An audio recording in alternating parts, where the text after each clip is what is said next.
Hello, everyone. This is Ninja GC. Join you again for actually not a reaction. This time, just a discussion of season 6 and our thoughts on it. Joining me today is Unova. Well, good evening to all of you Phillies and Gentle Colts. It is I, Unova Brony, and I'm here to tranquilly discuss with you all the intricacies about season 6. Cadet. Hello, everybody. I'm Cadet Richard reporting for review. And second. Hi there, I'm the second opinion, and from a critic first and a fan second, man, this is sedate tonight. And I thought you said it was the date, but now I just realized sedate. It is the date. Tonight It's a date. is the night. Yeah, I mean, that's how dates work.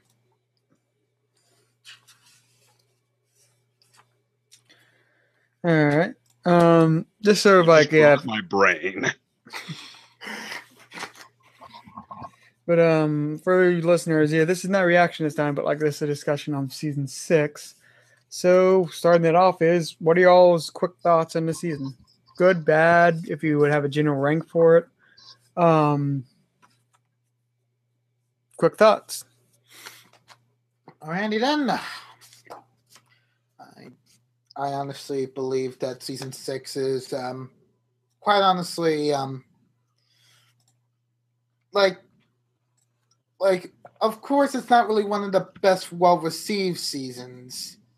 Like honestly it would be rated as like second from the bottom. But yeah, I mean this season has kind of had like episodes in which like it stopped for a little bit after the 12th episode, which was Spice Up Your Life. And we only had those episodes to meander on.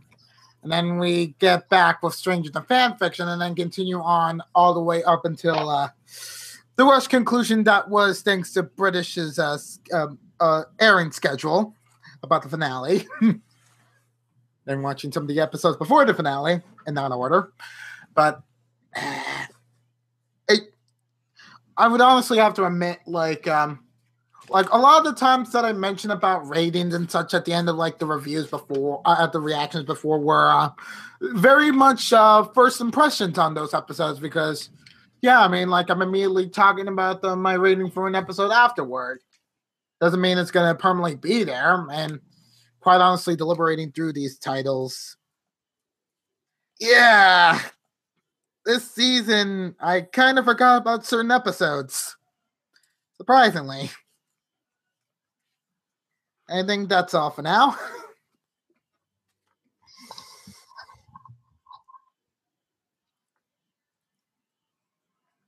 Okay then.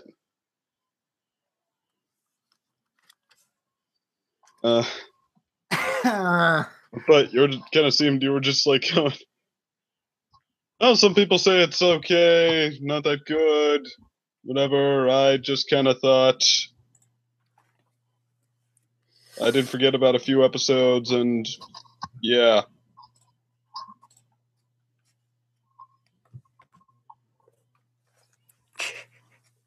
Good talk. That either conveyed nothing or absolutely everything you need to know about this season, come to think of it. I thought you would have something to like say to like add on to like what I was just saying because I didn't want to take it up because yeah, kind of encompasses what an this season was pretty well, actually. Yeah, because yeah, like there are some episodes that you thought would be meh, but then they turned out to be the great episodes. Like, I just have to say this. Second, I was so wrong about the GIF of Mod Pie. I was actually just watching it before this thing, and I'm like, oh my goodness, all I've been seeing were reactions for a GIF of Mod Pie. I didn't even think about watching the actual episode this entire time, and when I finally do, it's one of the greatest episodes of season 6. so blind. I just thought it was a good episode just from all the reactions I saw of it. Like, not just watching it by itself. And thus I deliver unto you a gift of mod pie. It's like a lot of it, the time it's in the subtleties, just the little details in the delivery. And gift of mod pie. It sucks you in like that. I mean, like all three characters who can be really fun and really eccentric, they were all played so well, I thought. Mm-hmm. Except for that one sequence where Pinkie Pie's going on and on over and over about how she's going to surprise Maud. Oh, yeah, that part is kind of like annoying because it's like trying to do the rule of three, which repetition is not the season's strong suit in the slightest. Actually, I like to call what they were going, specifically the kind of it they were going for there, the no it's not joke. Like, somebody says something, a setup in a really obvious voice, and then somebody else does the opposite. Or somebody says something in a really obvious voice, and then the joke is that whatever they were just talking about is not what they just said it was. Mm-hmm. Alrighty then.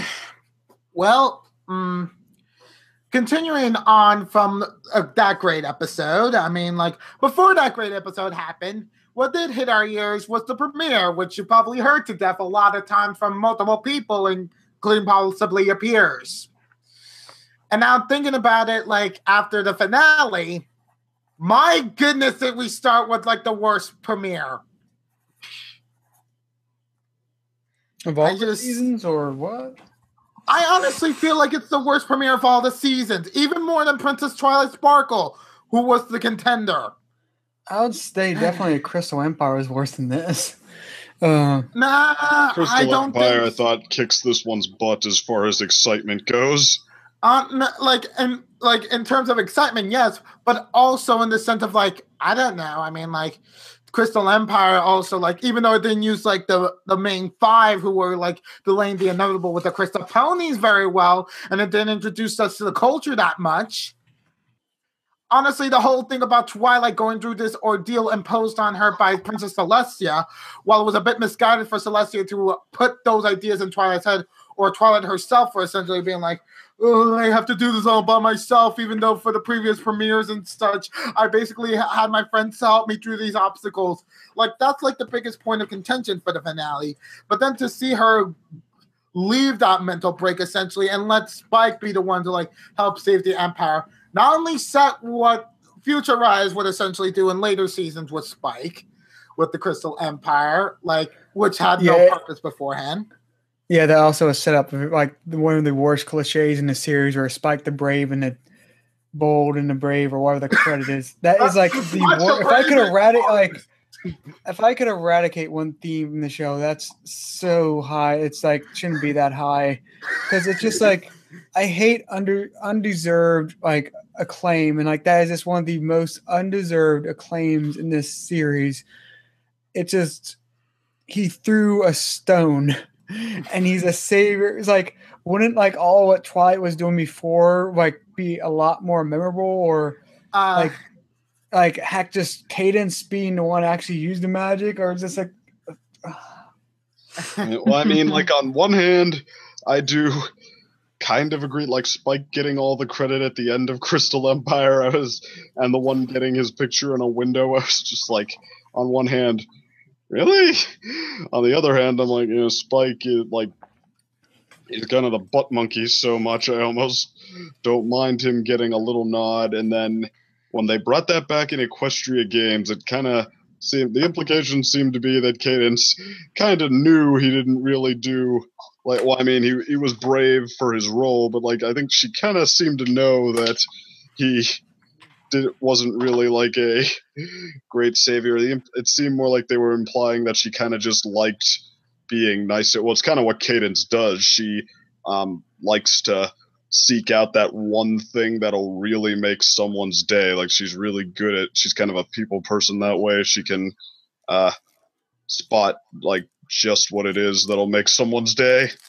Which then again doesn't help her character and making her enjoyable for me to watch. Just Well, it kind of does. Like a people person who is good at pleasing. That's a personality that you can sum that up in a sentence and get a sense of the character. Like I don't think that Shining Armor, for example, has that.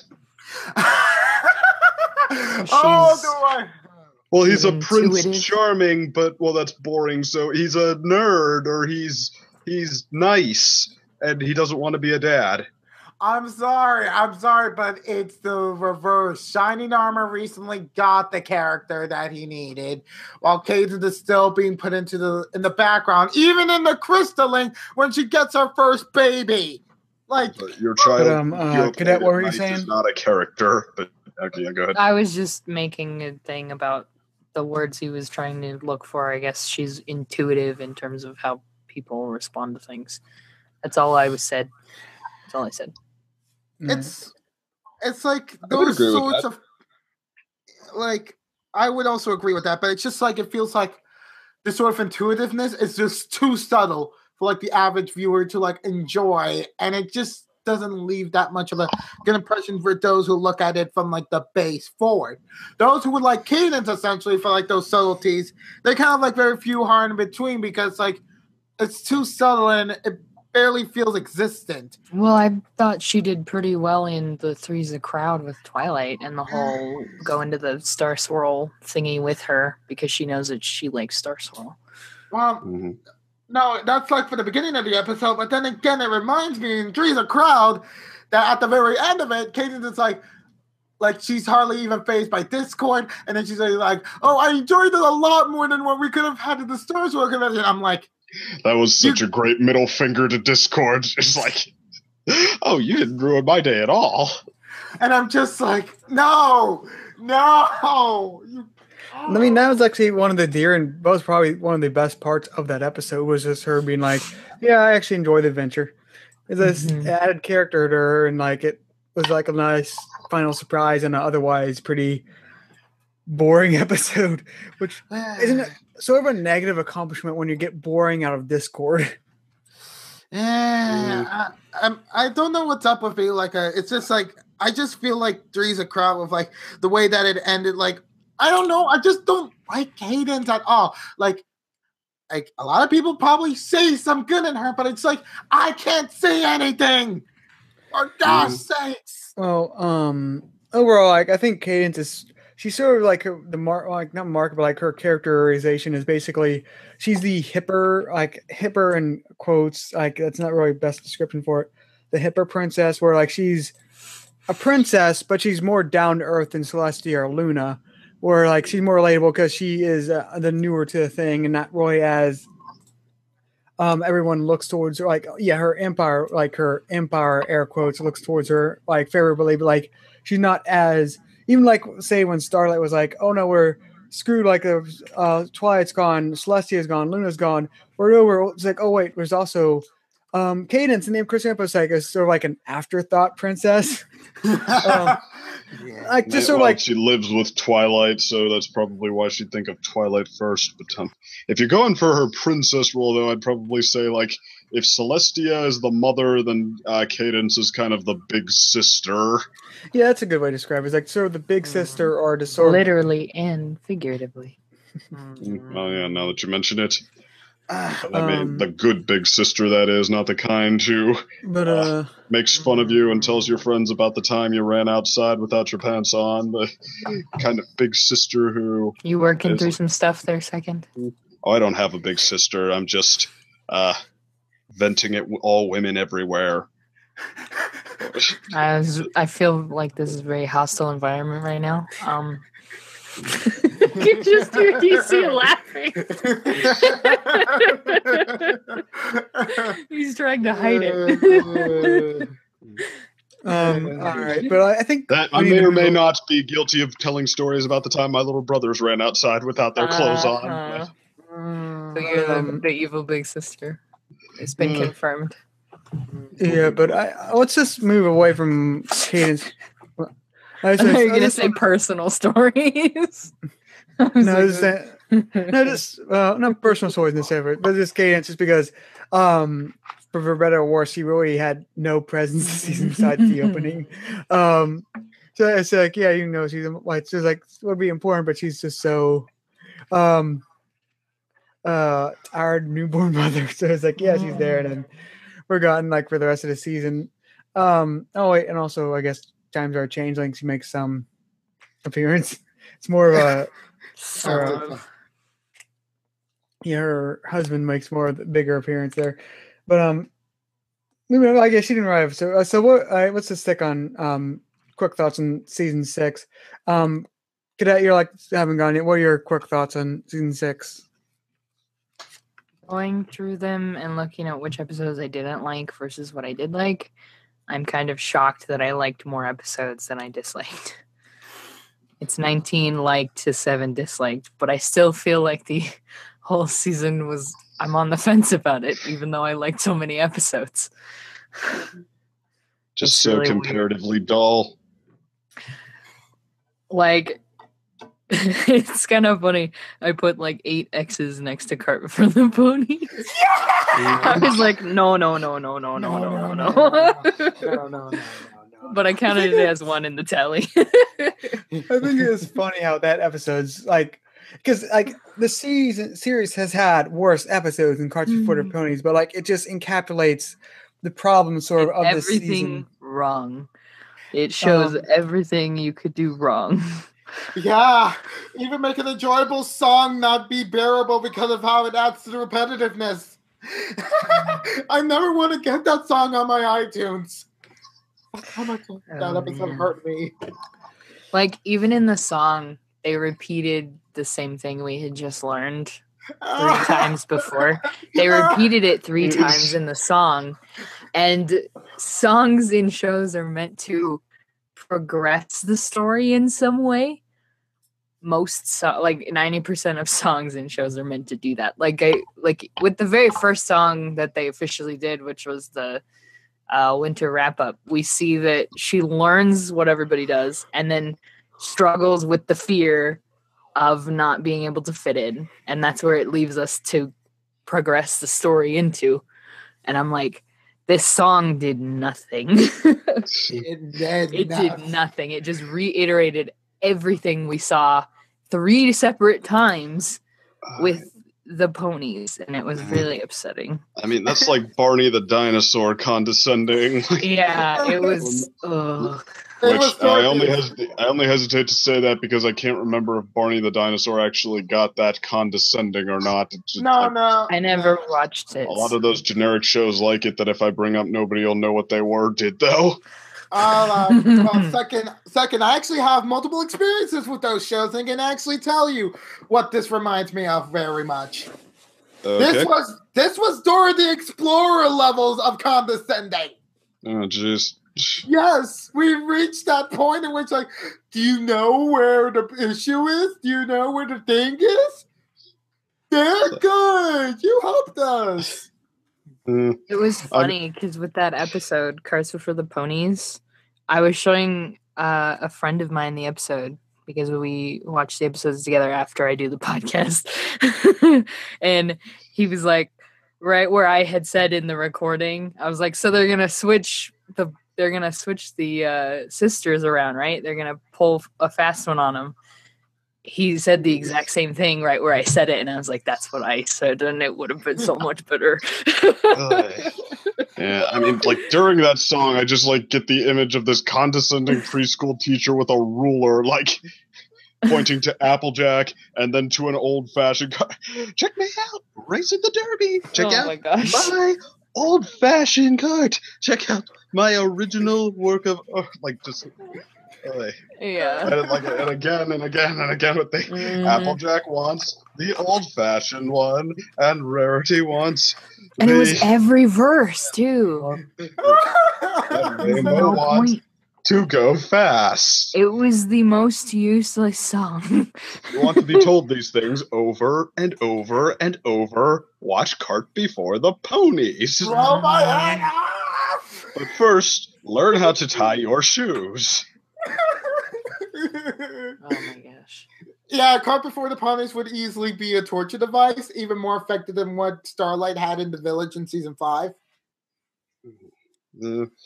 But even Cart Before the Ponies entertained me marginally more, I'm sorry to have to say, than Applejack's Day Off. I think the bad thing about this. Did we move on? Yeah. Well, I mean, we're Okay. still, but actually, it is still your turn to talk about season 6. So, okay, an S season in spite of overall more thumbs up than thumbs down. Yeah. I don't know why. I just feel this way.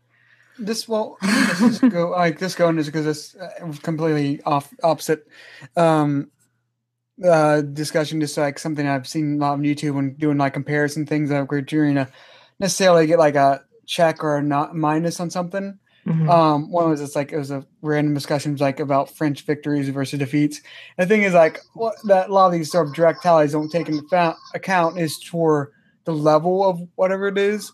For example, if say overall you're more positive for that 17 episodes versus 19 versus 7. 19 versus 7. However, those 19 and 7 previous seasons could have all been 5s and 4s with the occasional 3. These could be mostly 3s with the occasional 4 wait. sort of thing. 8. I counted wrong. Okay. I'm just saying, like, basically, even though we're overall positive, there's nothing that really stands out that overall. They're not at sort of like the same level degree. And also, like, that's just one thing. I also want to go into something else later when we get, because I didn't tell you this before, which might have been useful. We're just getting our quick thoughts now. Then we're going to move on to strengths of the season and then weaknesses. Mhm. Like one of the weaknesses, overarching? yeah, overarching Okay. strengths and overarching weaknesses. That's where we can discuss more in depth. But like when we want to get the weaknesses, one is basically overall season structure and theme, because this season sort of like felt like a ship without a captain. And I think that sort of helps because Agreed. yeah. Yeah, I want to we'll save that for when we get into negatives. But is that overall your thought? You mean Alright. Cadet? Was that yeah or You talking to me? yeah? I said is that Yes. that's your thing. All right. So I guess yeah, I think I've worked on my overall thoughts. But I mean, my overall quick thoughts are it's not a bad season, but like I just said, and we'll get into more negatives. It still felt like a ship without ship without a captain behind the wheel.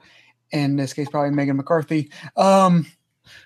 And I feel that overall, like, sort of goes my thoughts of the episodes, where the episodes are overall good, but they sort of feel unimportant. And that just sort of feels disappointing because season 5, for what we can say about it, it felt like a big setup season.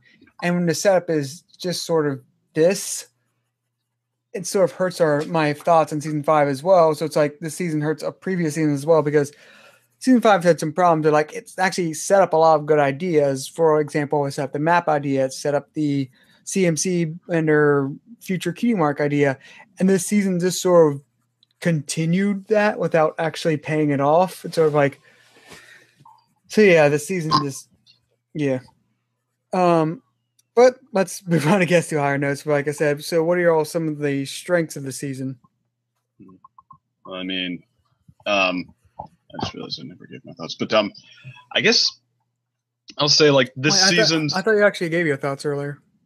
I went back and forth with you, Nova, a bit, but I mean, I guess I'd say this season's strength, what relatively speaking, was its consistency.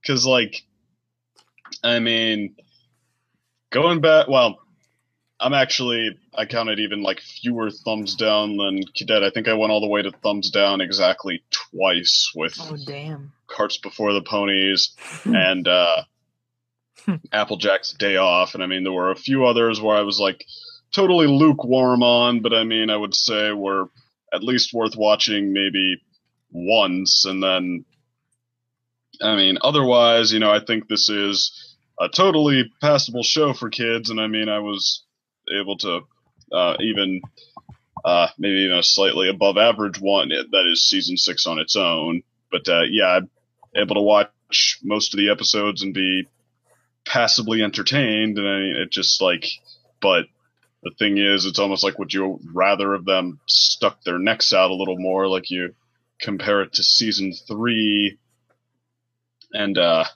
felt like season 3's thing was, yeah, it was it kind of has this in common with season 6. It was in the middle of a kind of a big change up in who was in charge, and then somebody new just like trying to steer the ship. But yeah, season 3 was trying to be kind of a big shot season. I thought, like they thought it might potentially be the final one. So yeah, I felt like they were all set to close us out with a bang. Whereas this one seems like it's just trying to get through the storm, and then get to the movie, and then get to next season where everybody's going to be able to put all their focus into writing for it. And so yeah, like whereas season 3 came out with high highs and low lows, and a lot of a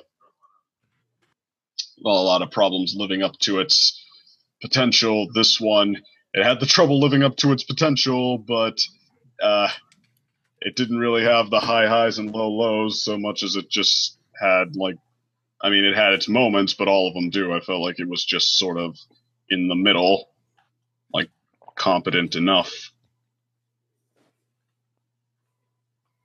Well, I just want to toss out, which I think something we were discussing earlier, which I think one of the strengths of the season was how it did handle a lot of these supporting or B characters like Spike, Discord, even Trixie, sort of like characters. I think they actually got, in my opinion, they got treated better than in the main 6. Yes. Awesome. Yes. And I'll just like to also say this. It's been basically also guys' night, the season. Yeah. Like this is a hostile environment. I'm just kidding. But it's like, it feels like even with like Flutter Brother, which possibly has like the most divisive guy betrayal, it's still probably the most well written, as Second put it, in his own words, of the season.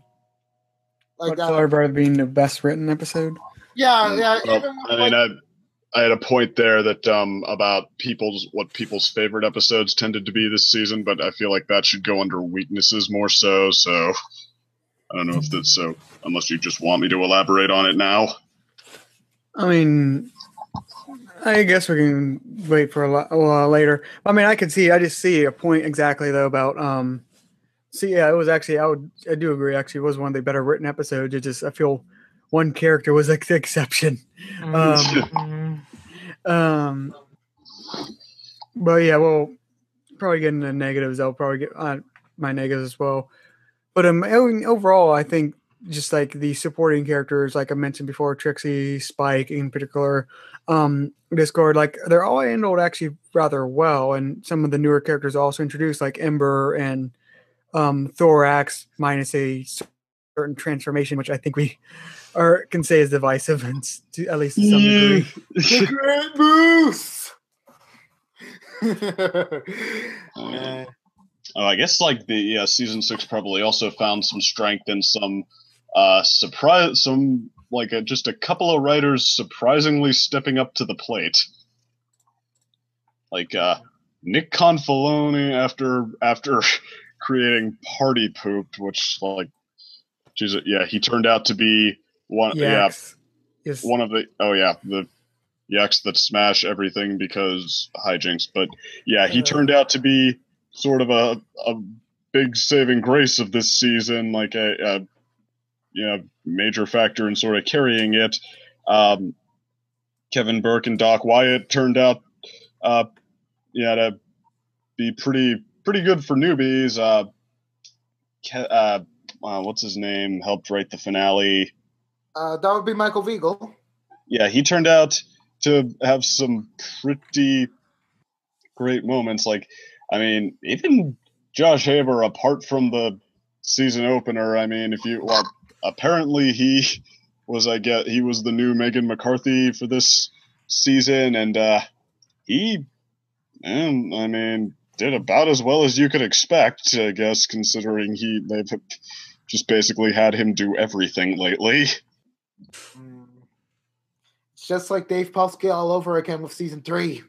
Well, the difference being Dave Polsky was actually kind of excellent in season 3, other than games ponies play. But yeah, I mean, Josh Haber. Well, what he helped write a lot, or he helped think up a lot of stories. I don't know how many he actually wrote out, but I mean, as far as he wrote, he helped to write out Stranger Than Fan Fiction, which like that one I want to like. See, I told you he could be really good.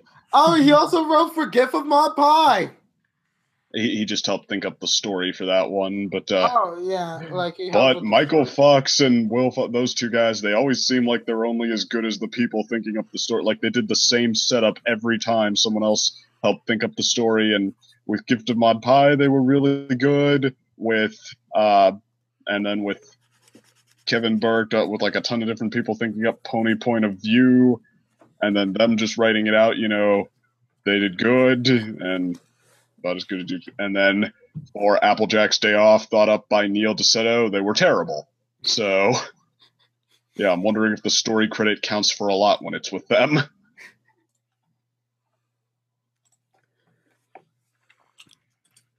But what are y'all? Actually, Cadet, any of your thoughts on supporting characters getting a lot of positive? I was happy that the episodes were more character driven, specifically. Not necessarily character progression. We didn't see that with all of them, but they were character driven. I agree that a lot of the quote unquote side characters got a lot more love this season.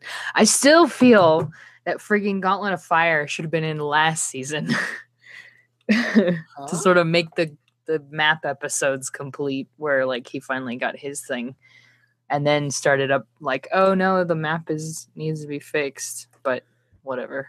No, she's just saying like if instead of his Scales telling him to go there, it was just a map thing, which actually would make more sense than. That's what I said. Yeah. Like when the episode aired, I just thought it would make more sense because I don't know, it would feel more like Spike was actually part of the group at that point. In last season, it would have been, yeah. Especially since Spike does have a throne in Twilight's castle. Yes, and that's why I was like, why didn't he get his map episode last season with the map? The map does know about him, we at least know. He got to go on the adventure with Twilight when the map got all wonky because of Starlight. So I'm like, but he had no. Yeah. I wish that they had put that last season. And that's what I said in the episode recording, and I still feel that way now. I can't sympathize and agree with you there. I mean, if the show did that, I would be more than happy to be like, "Woohoo! We finally get more respect for him! Yay!" Yeah, it would have felt more complete last season. I don't know. This is me. Oops. Yeah, and also could have outset the other Spike episode of that season.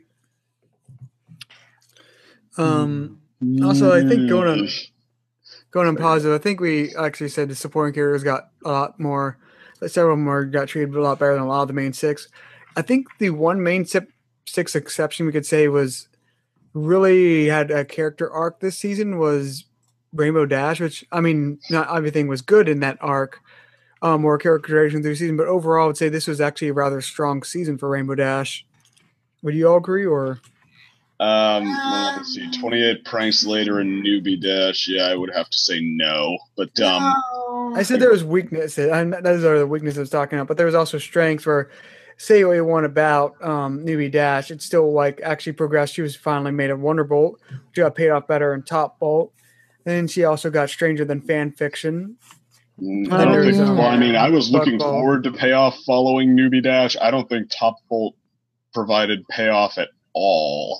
No, it kind of came late. If it did, it just sort of had her along for the ride. Like, okay, yeah, let's coach a couple of psych. I mean, it played off the fact that she's now a Wonderbolt, but I mean, I feel like we're still at this. In fact, after seeing Top Bolt, I think I'm worried that they're just going to say Rainbow's arc with the Wonderbolts is quote unquote over, like that's our final note. Like she's happy, she's been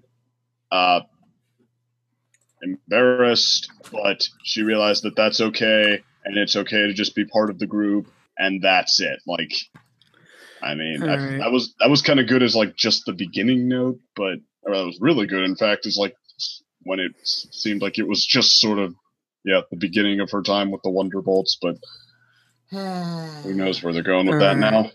I'll just leave off that topic because I guess this made me realize overall when we're discussing this one possible weakness of the season. So I'll move discussion of the main six to. Actually, I feel like there's one character that people might want to praise here. Yeah. Sassy Shy. Oh gosh. Sassy Shy. Yeah, I would have to. It's sort of complicated with my thing because I made a Sassy Shy video. I don't know how many of you have seen that just recently. But like Fluttershy, my opinions in this season are mixed. Mostly not with her portrayal, which was like she probably had the most overall like positive, and not just positive as in like good, but as in like well written like characterization of pretty much any character. And like this is one of the best like written for characters overall in a season in terms of not having the negatives. She's very positively portrayed for most of the season, which is sort of shocking just the amount of it for any character. And this season in particular, it gave us, like everyone's saying, Sassy Shy, where Fluttershy is very assertive now when she needs to be, while also still being kind in other areas. I will agree with you though, like as far as arcs go, well, assuming this was your point, that she didn't exactly have a particular arc, just like they put to good use the traits she's picked up in past over the arcs. past 5 seasons. Yeah. Sorry, go ahead. No, I was saying, trust me, like I'll get to my negatives with Fluttershy when we get to DC has negatives about Fluttershy. I mean, the thing with Rainbow Dash, she did have she probably had the higher batting average this season. I love Stranger Than Fan Fiction with her. I liked Top Bolt, but I mean, I feel like Rainbow Dash has been one of the more consistent players in the past 5 seasons. Her episodes were probably some of the most consistently good for me, and 2, I don't feel like they amount to, and the same goes for everyone, granted, so she's not alone, but yeah, I feel like she didn't have much of an arc this time in spite of those. Like, it just kind of amounted to good moments more so than like we have a particular sense of where Rainbow Dash is as a character right now. Hey guys, I think I might have found something. I think I might have found a good correlation for the good for some of the main 6. It might have been very subtle. It might have been super small. But aside from Saddle Row Review, I think Verity had the second strongest characterization this season. Well, let's see. I liked her in Gift of Mod Pie. Mm-hmm. I just want to offer my quick. Just want to toss out. I think for Rarity, I would just say I think it wasn't necessarily great. Just like safe is a good way to describe her characterization this season. Mm-hmm. Probably. Yeah. How many episodes was she even in? Let me tell you. Scale she thing, was in Spice Up Your Life. She was in because I did Fluttershy video actually. Spice Up. No. 7. It's going to be like she is in 7 episodes. Cart Before the Ponies, she was kind of lame, but like Cart Before the Ponies, it can't even count towards anything. It's like a waste of a life. I don't. It doesn't exist to me anymore. Yeah, it doesn't exist. It doesn't exist. It doesn't belong in any sort of timeline. It's the one timeline that Starling was able to erase completely. But Rarity is like saying actually because I did count of all characters as a main character or main supporting character. Rarity had actually the second highest, only below Twilight in terms of like being a main character or main supporting character. Mm-hmm. Which Twilight, depending how you count it, had like 8 or between 8 or 10. I did this before the technical finales. And Rarity had like 7. Rainbow Dash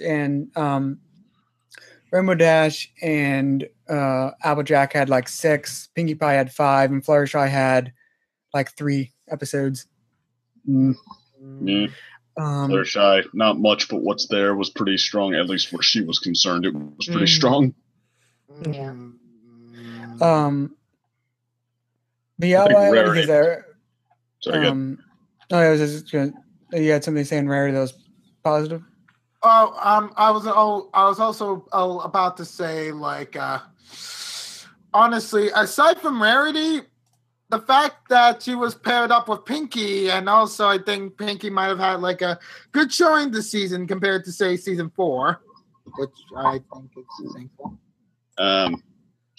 Well, season 5 with her, and actually I think she was worse in season 5. The one where Pinkie knows, party pooped. She was not always utilized very well. Okay, I can definitely see that with season 5. Season 5. She had episodes, but she was not used well. Like season 4, she actually had some overall good appearances. Of the ones that made like that's where we got Pinkie Pride. Yeah, Pinkie Pride. I was thinking of the one cheese sandwich episode. Yeah, that's it. Pinkie Apple Pie. And people hate it. Pie was actually my favorite. Even though people hate like Pinkie's role in gosh, what's his name? Philly Vanilli.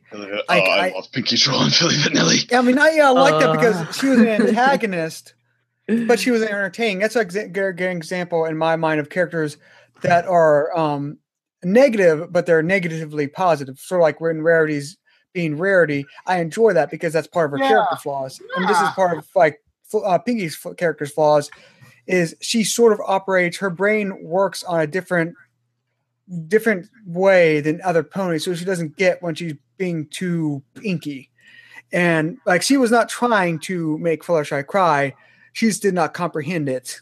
It's sort of a good way. Actually, if you think about, I feel like people have this so backwards too. There were at least 3 times in past episodes where someone does that really stupid cliche of, oh, there's nothing to worry about. You just have to go out on stage where exactly the thing you're afraid of is going to happen, and everyone is going to be like a facepalm every time I see that cliche.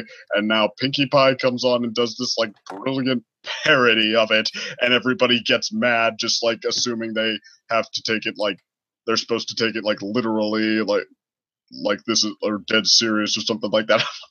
No. Yeah, because I love actually moment there. Like, we're just assuming that it's somehow helpful to point out that everybody's going to be watching you, like. Yeah. No, that is a bad thing, and that's why you should be excited, because a bad thing is going to happen to you. Like, that's how that works, right?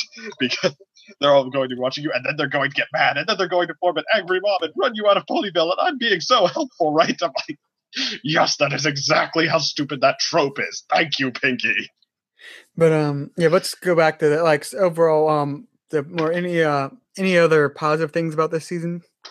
Probably not concerning the main cast. Like, I mean, even if they had their moments, I feel like none of them really got much of it. I mean, Fluttershy probably comes off the strongest because it like continues what was there when it brought her in. It did it well. Like, she had to rise to the challenge a few times. She did that well. Rarity probably missed her chance for an arc once, or lost her chance for an arc in Spice Up Your Life, where they kind of just turned her back a step as the need arose. I would say 2 out of 3 map episodes were actually better than most of them in season 5. Yeah, that actually is. Like, it sounds like being condescending, but though, like most of the majority, technically, of the map episodes this season were good. Well, let me see. The last season's map episodes were cute. Well, do you count Cutie Map, or do you count the opener and the finale? Map episodes? Well, no, I don't. It's like I don't count. I just basically focus on like the middle. Okay, so we have Lost Treasure of Griffinstone, Made in Manhattan, and Hooffields and McColts. Here we have Viva Las Pegasus, Top Bolt, and Spice Up Your Life. So I think Viva Las Pegasus is the only one that beats the season 5 ones. Really? Really? Not even Top Bolt compared to like Hooffields and McColts? Mostly because they're pretty close. Yeah, Top Bolt and Hooffields and McColts. Because overall, like I say, the map episodes necessarily weren't bad. Just like most of them were just sort of like okay episodes, like Hooffields and McColts or Rarity Takes Manhattan, or which one was it? Rarity Made in Manhattan. Made in Manhattan. Like were just okay episodes, and Sour Review was just sort of an okay episode. And then Lost Ever Griffinstone was a good episode. Then Chapo and Viva Las Vegas were good episodes in my mind, were great.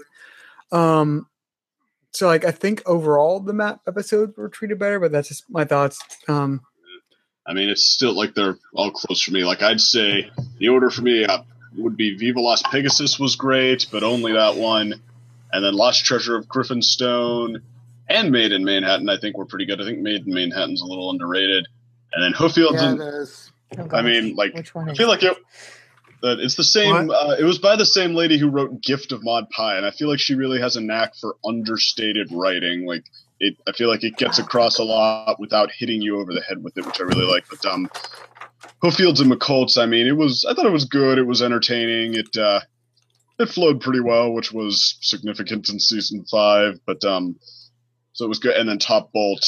Well, Top Bolt, I guess it's like pick your poison. It was more meaningful than Hooffields and McColts, but I feel like the what's his name? I feel like just how one-dimensionally they play him. It was like it kind of ground to a halt with him a few times. But so 6 1/2 dozen the other. But yeah, only Spice Up Your Life is like one that I would say it's just okay, nothing special at all. All right, Cadet, you have thoughts on map episode comparisons or any other positives for the season?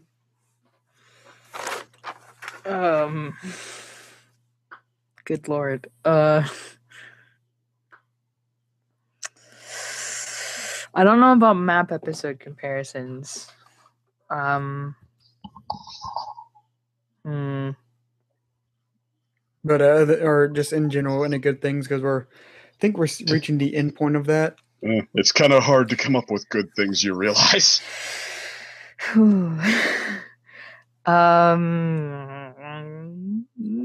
Just overall, like about the whole season, or yeah, is that what you mean?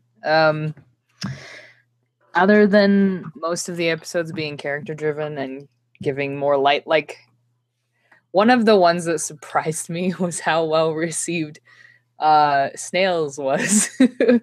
Oh, yeah. Everyone loved him after that episode. But that was good because, you know, it was again character driven and they fleshed him out better. And I like that they did that a lot in this season. As well as introducing new characters that they did generally do well fleshing out from seeing them, you know. But yeah. I mean, granted, if the side characters are the only ones you can summon any interest for, that might not be the best thing. But I mean, Snails is actually a perfect example of how you get people to grow more interested in a character. Like they didn't show us try to tell us that he's really like misunderstood and we've been missing this whole other side that he's like a completely different character. I mean, I feel like the show kind of tried to take that route a couple times in the past to redeem characters like, oh no, you should really be loving them. Like, no, they took what was already there and they like expanded on it. He felt like the same character, but it felt like we sat down with him and got to know him and got to know what's actually likable about those traits. But actually, I just want to comment while you're saying Cadet about Snails. It goes back to what I was saying earlier. I think the one true positive of this episode, I mean, not this episode, this season, the supporting characters, like even like main supporting characters like Spike or Discord, and even like supporting like just a very side characters like Snips and not Snips, no but Snails. No Snips. But Snails and Trixie and just sort of like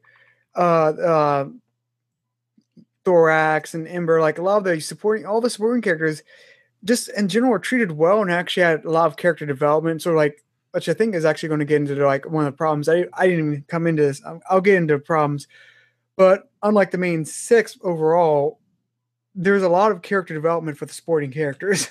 For Spike, for example, this is Spike this season in terms of good things. He actually earned some stuff he actually earned some things. Like he would earn some of like his credit for what he did with for Ember and Thorax. He actually legitimately like applied the friendship lessons and did something that would be earning of like his praise he got, say, for Crystal Empire. He actually felt earned that, and felt like good character development for him in that regard. And a lot of the other supporting characters got either depth added to them, like Snails, where like it developed his characterization from what we already have established, so it didn't recticon him, but actually added some depth to it where he actually enjoyed his traits. And even certain characters like Trixie, where we got to see a good example of a reformed character, quote unquote reformed character sort of thing. Well, I guess while we're on the, you go first. I would honestly have to say, like, Spike this season, like, he basically kind of changed the leadership of 2 species. Yeah, that's kind of a big accomplishment that, like, not even Twilight has. I mean, she's the princess of friendship and all, is helping Ponykind, even though Ponykind doesn't help to, like, the extreme degree, but it's like, yeah, we have dragons and Changelings now basically reformed due to his small acts of kindness. I'm quite happy with the little guy. And then for like the Griffin side of things, it's kind of like Kitty Mark Crusader territory there. Even they got themselves in a I do agree they sort of, no, I wouldn't say they reformed the Griffin thing. That was more of Dash and Piggy last season. Setting the bar is just basically that Gabby just was so breaking stereotype. And also, like I said, was possibly a reference to Gabby Gums. But yeah, like I just, again, overall, I think the supporting characters got treated well. Does anybody else have any final thoughts before I close off this section about good or strengths of the season? And those supporting characters, I will say one thing, like, while I think I liked all the Spike episodes this season. I'm trying to remember. Well, I'll just assume I did. They were all at least decent. I guess this conversation did actually probably make me come to terms a little better with why I wasn't like as excited about him as everyone, as a lot of people, because like it did give him more positive things to do. Like he did get to achieve.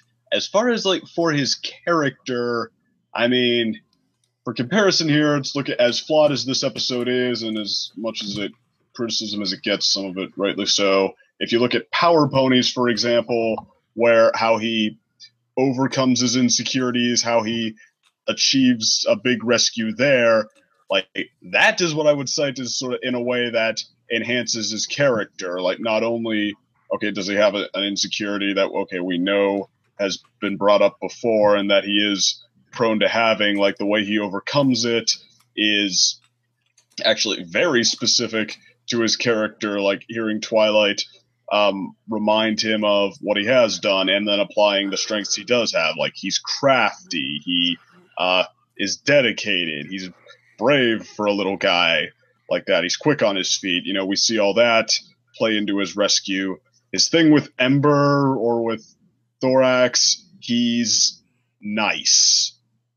I feel like he's emulating what he's learned because of the whole not growing up as a dragon. Like learning that in his first season episodes, was it first season or second season? First season, where he was like feeling insecure about being a dragon and not knowing what a dragon is. We see him sort of grow from that into being, okay, I am, I was raised by ponies. Yeah, I am a dragon species, but I am just me. I am Spike. And that's what made him so different when he met Oh God, what's her name in Call of Fire? Ember. Thank you. And it was actually season 2. I made that mistake.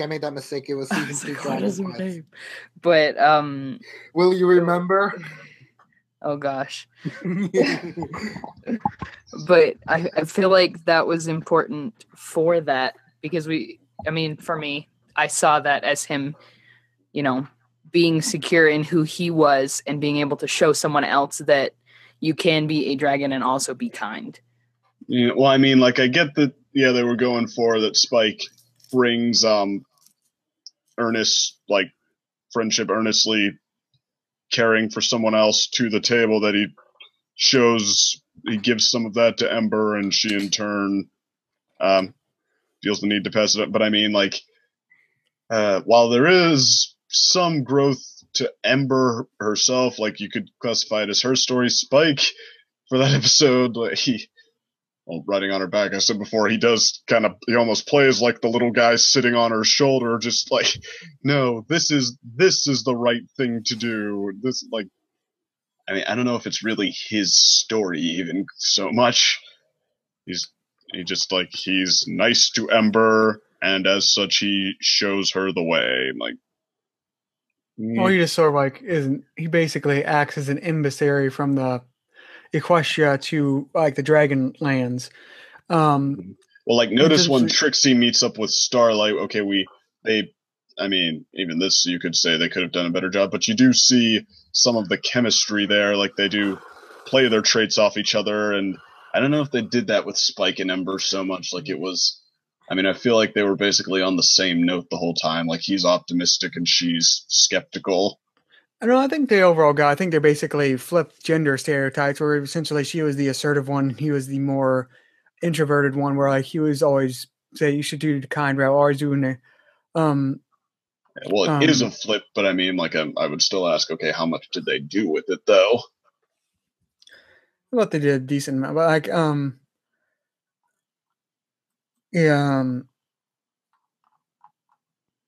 that's my train of thought. Sorry. But yeah, just like I'm going on. Like overall, that was on our closing points of supporting characters overall, I would say being treated well this season. Just trying to hurry on because we've been apparently discussing mostly this topic for like 40 minutes or something. I just realized that when I was looking at the clock. They'll watch it. It'll be fine. Yeah, just I want to move on to like the more negatives, which that's why I want to move on, because I feel like that might actually end up being longer if I'm not surprised. From how this positive discussion. We were kind of on it already here, so yeah. Yeah, that's what I was thinking. Is like that's what I was thinking. Yeah, that might want to move on now. But any other rest of you have any other positives that's quickly tossed?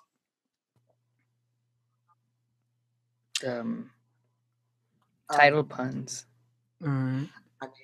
That's it. All right. Yeah, and just before I move on, best finale. Yeah, you said the finale was a positive. Yeah, finale. As for like the last big thing we'll mention about for positives, the finale has been the best in the hemisphere of like the latter seasons of the series. As some people would point out, like. I definitely feel like it deserves a place in the top 5 of like 2-parters for the series. Well, not high, but it still basically feels like it's the one thing that didn't feel like kids showish at all. Like, from all the times we expose ourselves to like these tropes that the show has to do in order for children to basically get the grasp of these valleys and such, it actually leaves it up. Ponies. God, I didn't want to mention it, seriously. Don't get me okay. Curse you can dance. But no one's ever cursed my name before. This is a first. You heard it here first, folks. Okay, but the episode was like, it was so well paced. There was hardly any flaws with it, and when it came to like the flaws that you can interpret from that episode, they were really kind of minor in the grand scheme of things of what this episode tried to accomplish. It wasn't for like some sort of great moral stuff, because Yeah, the finale actually felt like very much like a straight on adventure story with hardly a moral like touch into it, you know? Yeah, but so overall, yeah, you said finale because most of we know from the reaction, I was pretty much the most negative person of that. So overall, yeah, I think we can mostly agree that the finale was probably the best since I would say since like this half of the series, which would be season 3, but since more or less I think we agree it was better than what was in season 3's finale and starter. I would say it was the best one since Twilight's Kingdom. Yeah. But yeah, overall, like yeah, it's been the best one for a while. And for my final thoughts and positives, which sort of as a transitionary topic, and also to go on, yeah, overall, like Fluttershy's characterization, I just wanted to because I sort of touched upon this again. Like I have problems with it, which we'll get into the negatives, but her actual characterization was overall good this season, as it sort of firmly established her development as being more assertive when she needs to be this season. Minus no second Prances, which had pretty horrible characterization because she literally had no lines. She was the only main 6 with no lines.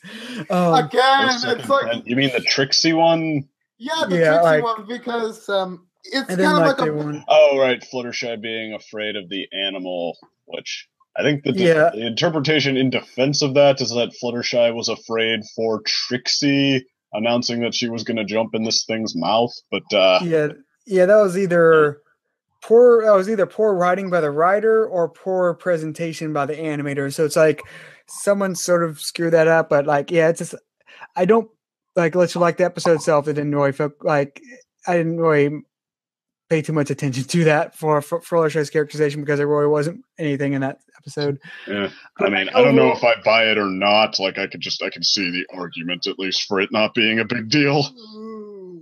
But overall, Fluttershy's characterization was rather spot on, and actually, sort of because I do want to go into positives of the season finale, which I was more negative. Her interaction with Discord this season, like especially in Dungeons and Discord, is like, though brief and only really in the setup, her characterization with Discord was just perfect there, and also even in the end with her interaction with Discord, like one actually moment sort of her inner growth was like I think you brought up Cadet, was like when Fluttershy was looking around when he's like, oh, everyone, for like when Discord offered to have a tea party at her house with everyone. Like she didn't freak out and said no. She just like look around like, oh, this is going to be a lot of work. More people than I would have ever expected. Yeah, like it wasn't. It just so like it's so like I think season 1 or 2's Fluttershy would have been like just freak like had a panic attack when that was mentioned, but this current Fluttershy was just like, oh, this is going to be a lot of work, sort of thing. It's like overall characterization was good this season. Now moving on into, I guess, the negative category, which I'll try to keep us not on here too long. But yeah, this is one negative which I didn't even really think about when I came into this until we were discussing positives. Is the main 6 were sort of, just to be blunt, sort of treated like shit this season. I never realized. Damn, where's that swear jar? I know it's going far for me, but like that's a realization I had just when we were discussing my positives, because I was trying to think, okay, let's see who was the main 6 cheat. When I was just thinking, it's like, oh my gosh, none of them really had that much development, like that, like literally. Not at all. Say what you want about Dash, because when I brought it up, I was like, no, she actually had pretty good development. Then it was like, well, I was like, no, it's mostly just in comparison to everyone else, because Rarity was mostly just flatline. Rarity was just playing safe the whole season. Yeah. Twilight, they had no idea what to do with her for most of the season, besides occasional supporting roles. Actually, a lot of supporting roles for Starlight. Fluttershy only had like 3 episodes, 3, maybe 4 episodes as a main character or supporting character, depending on how you do Sour Review. Pinkie Pie she had episodes, but she didn't really have any. She was basically like, she was just like comic relief in episodes she was in. She didn't really have development as a character. She was there, comic relief, and she did overall good in all 5 episodes she was in. But yeah, she didn't really have much. And Applejack. Gift of Mod Pie. She was a good Yeah, character there. Gift of Mod Pie. That was what I was about to say too. Like, yeah, that's kind of like the only episode in which we see Pinky's character being challenged. Her sisterly relationship with Maud and how she reacts to it. Mm-hmm. And then, Initiated AJ as a sister. Then AJ was no. and then finishing out the main six, like AJ was a sort of like we can all agree that AJ's Day Off was a bad episode. It was really kid formula. It was really mediocre. It was really but not as bad as Carpo for the Pony. Not as bad. Like, that is the only reason why I'm not even calling that. No, AJ was in that episode. I know. That's for the Pony. Like, I mean, both of them didn't really go anywhere, or at least go that. But I mean, at least, at least Cart Before the Ponies had an amusing opening act. Like, at least it kept in a sense of the word moving. Like Applejack's Day Off, and let's stop the story for 2 minutes to follow pipes and do nothing. But, I'm sorry, but that part is the actual interesting part about AJ's Day Off for me. That was the interesting part. I don't know how you're defending that episode. I meant one of my I actually didn't mind that pipe falling scene so much because it reminded me of Jurassic Park. It's just so drawn out. I get where it's going. The pipes are taking the towels are taking all the steam, and then they have her just spend 2-3 minutes going through this to hammer that in, and then after she discovers the obvious, she explains to us what she's just discovered. It's like, I don't think it's Neil DeSoto. No, I don't think it's really that obvious, for the kids who are watching, because it's like, oh, what is that pony doing? Why is she looking at pipes? I mean, pipes are just doing nothing, right? And then it's like, oh, she actually. Okay, tell me you couldn't have cut at least 2 hallways out of that sequence and gotten the same effect. I don't even know how many hallways. Yeah, because I just want to. But overall, like I was just saying, I think the main six was this is. I think it just sort of accidentally tapped upon one of the reasons why we all sort of have a negative thoughts about season 6 so much was for all the other seasons. At least even though some of the main six were downplayed in certain seasons, while other ones more upplayed. Overall, all the main six were so not developed this season, which I think is why the reason why we think it's sort of a fillery season, because the main six sort of do nothing. It's just all the character development for sort of main characters are basically on Starlight. And where was Starlight? Showing up every so often. Hey, I still exist, guys. Okay, bye.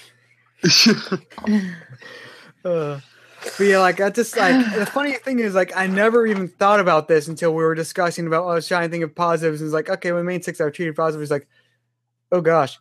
Supporting characters, that's why the supporting characters are treated so well. Is main six did not get that development the same level that the supporting characters did this season. Mm-hmm. And I think that's why we sort of one of the bigger reasons why we were so negative about it, because all the main six sort of didn't develop. Just didn't feel that interest in it. The season didn't feel that interested in them, and neither did I. I mean, I was at least into what was up with them and where they were going, and all of the other seasons, even 5, at least to an extent. And I mean, this one, I feel like I can take them or leave them now. And then going back to the one exception, sort of was the character that got the least amount of episodes was Fluttershy, but it's not really character development. It's just more showing how she developed compared to all the previous seasons. Instead of new development, it's more of we see her progress this season, so she's not joy development, but we actually get to see how she developed. So, even I guess you could count it development in that she's learning now how to apply her newfound confidence, how to step up to the plate and kick her brother into shape, and what were her other episodes? Play therapist for Flim and Flam and that kind of thing. Even when Applejack turns her down. Yeah. But just going back, then that sort of goes back to the problem with the main 60 season is the one that actually had arguably the best and only character development this season was the one that got half as many episodes as the rest of the main 6. So it's I mean, not even going to my Fluttershy fan part, just like in terms of how much wasted time that was for the rest of the main six. That sort of shows because they had so many episodes, yet we don't remember any of it really. I mean, they like some of them had really good moments, but there was no good arc here. It felt like it was calling back to character arcs they had before and going like sort of in and out of them inconsistently with as far as where they're at now. Actually, really random thing about the good lord, friggin' Flutter Brother. Yeah. Like, what's it called? Yeah, Flutter Brother. I know. I'm tired, okay? In regards to that episode, I thought that they like found a really great way to introduce the fact that Fluttershy has a brother, because we've never heard about him before this. We had like, that one thing that friggin' the voice actress said that one time, and everybody's like, oh yeah, he just got a brother. We'll see where it comes in. And but before then we had never heard anything, just like we had never heard about Shining Armor. But the way that they executed it in this episode is tantamountly better. I think that's the right word. Is that in English? Yeah. Okay. It is like so much. It's leaps above how they introduced Shining Armor. Yeah, in my opinion, I was so happy with how they did that. That is kind of like a plus for me. Yeah, I just want to slightly while we're on a subject of Flutter Brother. I mean, overall, that was a good episode, especially for Fluttershy's characterization. But I just want to toss out one negatives with that episode was I wished I felt like it did wait. Well, overall, I felt wasted potential with her family a little bit by having her mother and father be basically what we would expect her parents to be, and not basically just sort of good parents, or just a stereotypical good parents that are sort of more shy. Well, I think overall my biggest problem with that episode was her brother, Zephyr Breeze, where I really, really wish they would have just given him some moment of, like, besides relatability, one moment of him actually being a good Oni for Equestria. Like, it's not that hard. Like, just have him one redeeming quality.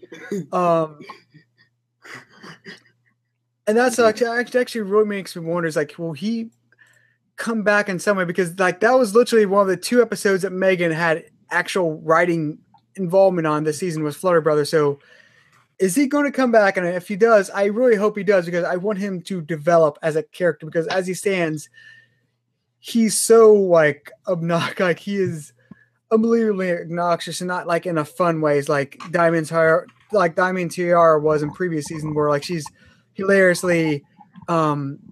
Burnsy.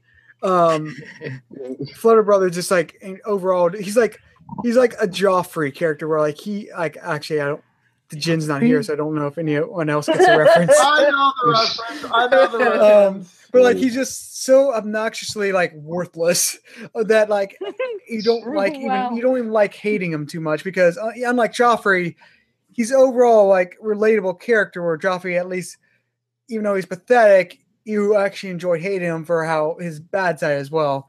But like Flutter Brothers is like he's just I wish they would have given him something positive, but I just wanted to move past that because there are bigger issues in the season than Zephyr Breeze, which is very bad sign. I mean, well, I do kind of agree. Well, I do feel like he did develop. I actually did sort of get into the part where Fluttershy and Rainbow kind of slowly bring it out of him. Get it, like, give him some pride, some self-respect. But I do think, though, the episode, like, focus just sort of zeroed in on his dickishness at several points, and not to any purpose or effect, just like actually kind of putting the story on hold just to show us one too many ways in which he goes about screwing people over and being a jerk, and then showing us another one after that. And it's like, okay, I get it. This isn't fun. This is just But Good at making us hate him. actually, you do remind me of one thing because I know we're supposed to be doing negatives now, but I actually have one positive this season. Remind me of involving the main six is one positive thing I have to say. Finally, after 6 seasons, regular ponies in Equestria acknowledge that the main six actually saved Equestria several times. Yeah. It's a good theme. So it took like 6 seasons. Thank the good Lord Jesus. It took 6 seasons, but sorry. they actually did acknowledge that. It is actually a positive involving the I main guess six. I kind of liked the earlier seasons approach that, like, okay, they get like ceremonies of the month, but then they're still like maybe local heroes, if even, like they get to live the double life almost. But then, yeah, when Twilight became a princess and stuff like that, and all thanks to these friends, it's like, we acknowledged a couple of times, like, oh, it's Princess Twilight. Well, but Applejack, you know you don't have to call me that. Why are you trying to get me back to that? Why? You keep on hitting the big red button when you're not supposed to press it. That's my anger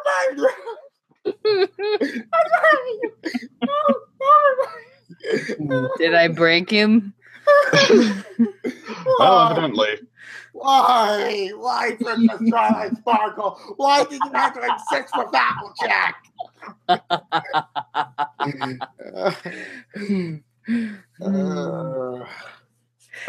Okay, well, as far as with the characters, like, I mean, that just, I feel like, that kind of, I feel like that's exactly, we kind of tapped into exactly where this season failed to step it up, because, I mean, if you notice, the favorite episodes this season were kind of the ones that followed the formula of, okay, this new side character who just like really needs their help comes in, who just is really precious and really wants them to help and would just like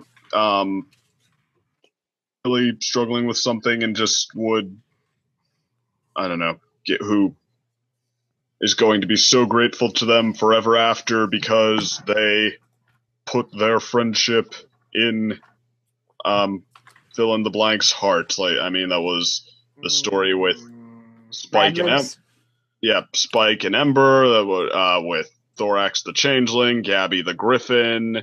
I could probably go on here if I thought about it, but I mean, but yeah, even those ones didn't really like feel that special for me. Okay, that's the main six filling the role of, okay, just being blandly awesome. Like they're essentially there to almost be self-inserts for us to, so we can enjoy the thought of them providing all of these wonderful things for these characters. And the best written, actually, the episode to use that approach probably was Flutterbrudder with Zephyr Breeze. It came up with at least an interesting dilemma and an identifiable one, like to some people, and a relatable one to others, at least identifiable and a specific one. And it stayed on point pretty much the whole time, and it came up with a real and legitimate solution that, you bought, that like Zephyr Breeze eventually hit rock bottom after burning so many bridges, but then he felt the need to build himself back up, and with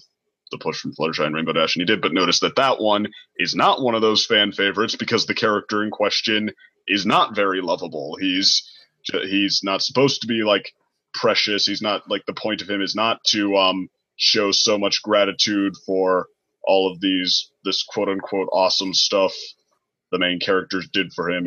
The point of him was actually to sort of learn and grow on his own and with their help.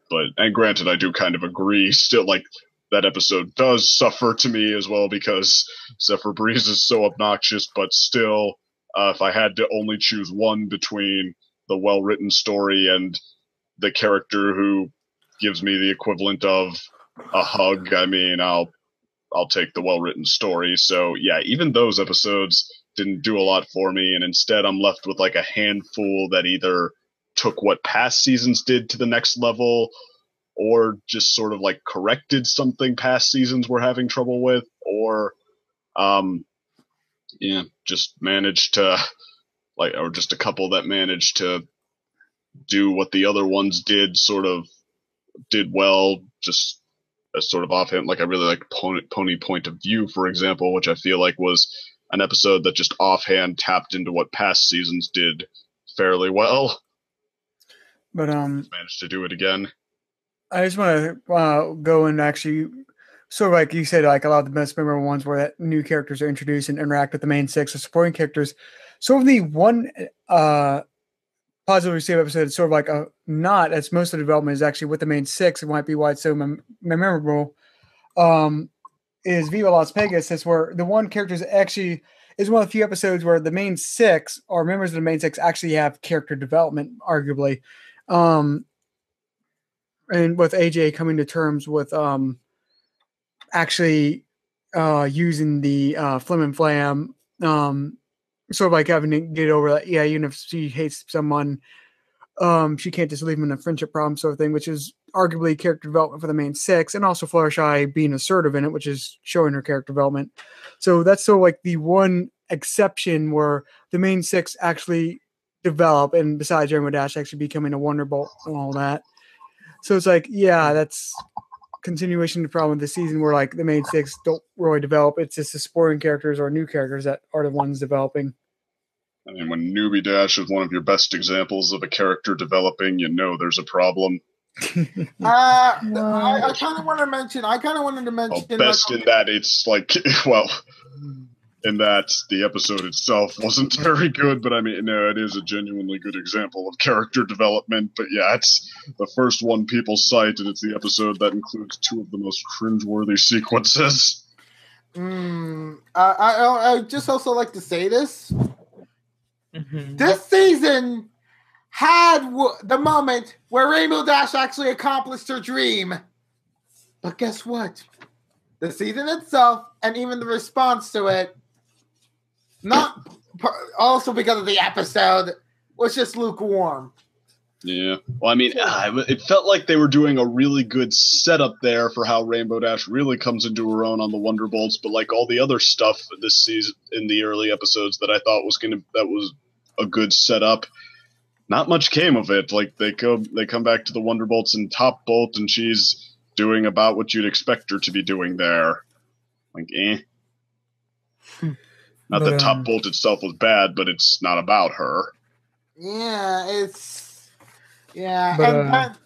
and then like say for like another setup episode, like on your marks for in case. Mm-hmm. Yeah, nothing really came from like the build up from that episode since it kind of builds up into the hatred for carts. In which if that episode actually had anything with the thing. I think the idea behind On Your Marks was good. It's just like, I mean, the episode itself, I think most of us didn't like, or if I was meh. But like it had pretty solid votes from what I've checked out. I mean, it did have negative votes, but I don't remember them being like this vast majority. But I mean, overall, I was just trying to get. Maybe it was like the setup in that episode was good. It's just they sort of needed 2 or 3 more CMC focused episodes showing them doing their job before they jump to the Gabby Gum thing. I think that's one of the issues we had, and also why we sort of hate a certain episode that shall not be named, because I'm cruel enough to name it. But I won't do it this time.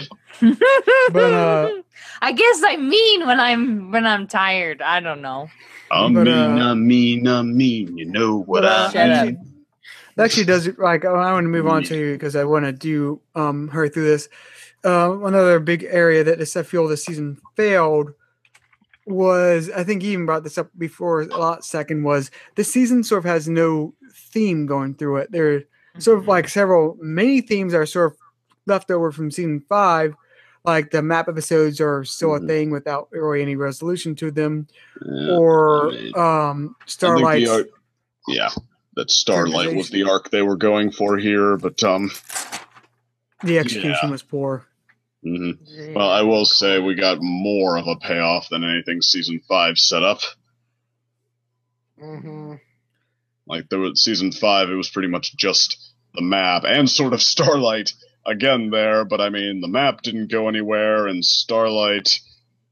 Is there anyone who doesn't think that was the worst redemption story in the history of the show? Agreed. Who I'm trying was to I think. talking with?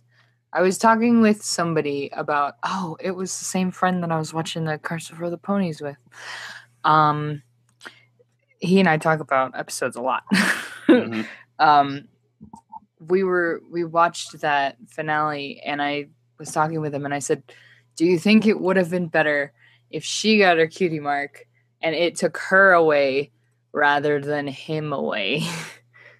And it would have like caused her to be more resentful towards having a special talent, and then that would have Starlight. That actually makes freaking sense. That's what I said. That's what I said, and he's like, "Holy hell, that would have made so much more sense." And I was like, "It would have made sense because then she wanted everyone to be equal in the As town." that and it would have sinks in, worked. that's actually kind of brilliant. That's how I would have written the episode. Is I would have said she's the one that got taken away, so she's aggressively upset. Like she gets more upset herself, but she can't take other ponies' talents away to be equal without hers. So it's like a double-edged sword for her. And it's like an internal struggle.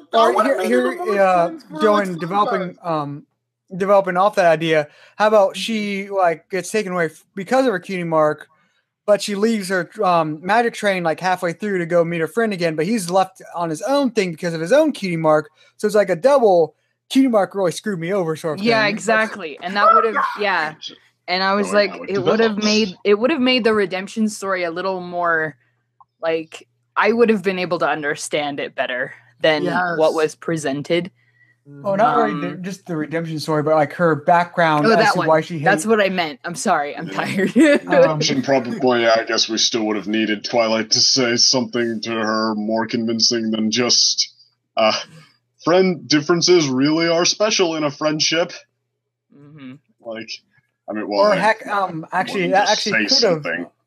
That actually could have developed her redemption better too, because in that scenario, like her friend is still around, but she's like, if you don't stop this, your friend will never have happiness as well because they're going to be screwed with these alternate worlds. Or just work that in. So like, hey, her redemption, why she said no, makes more sense too. It's like, yeah, and it would like she because she did care about him, about her friend, and then like you said, DC, having her realize that she's messing up his life as well. Would have made more sense in that respect, and that's why I was like, it would have made so much more sense if they made her have that cutie mark. Anybody read that? I mean, I'm not usually that into fanfics, but I read right through this one when somebody sent this to me. It was my friend Calliope Pony who said that. But yeah, where the alternate take where totally. But the alternate take where Twilight corrects Starlight at the end of Cutie Remarked by just riffing her. Like Starlight shows her the backstory with Sunburst just like it was in the episode, and Twilight says, "That's it." Like, I mean, even Discord, it actually has some kind of excuse since he was sort of created to do chaos. This is the reason you're trying to destroy the world? I mean, did you even try to contact your friend after he moved away? And then Starlight's just like, you could send him letters, those are a thing. Actually, let me see. That's so sad. Starlight just like surrenders out of embarrassment. Oh no, we're discussing the no through line of the season. Yeah, but I guess this sort of transitions to, I guess. Sorry for the tangent. No, like this tangent sort of brings me into another sort of like some could argue was a strength of the season. I think we'll mostly agree was a negative was Starlight. She really felt like. She really did feel like a cousin Oliver of this season. Where like, here's a new character, like that's you're gonna love her, but it's like we really didn't. And I think Starlight could have been an amazingly loved character like Sunset was, but they fell with her for several reasons. One, her integration, basically, I think we all discussed it before in the previous episode. Was I think it would have been better if she would have had less episodes but more appearances in other characters' episodes. So like Twilight in season 1. I think that would have made her feel less a foreign object within the season. And also her overall characterization was just like, it was like, she really feels like she does have like I don't mind her being more darker, say, than some of the main six. That sort of is a nice, could be an interesting trait. But like, there's times where it's like you really are sort of like an unlikable character in the bad ways at times. It's like really so. Like the first thing you come up with is brainwashing everyone else. That I still feel like that would have worked better closer to the beginning of the series. yeah, like again, if that the was season, or like if that was like a flashback to when she was actually first befriending the main six, something like that. Like it just felt. It's like well, it's I not- actually kind of liked how they didn't try to make too big a deal out of that. Like, Starlight, you just brainwashed everyone again, and that is technically taking away their free will, which violates a moral. It's like, nah, she put a spell on them to make something easier, and then she was going to take it off, and it was not any harder than that, and like, so. I mean, I do like that they took the approach in that episode that, okay, she was just trying to like, well, just in quotation marks, but trying to micromanage the situation by,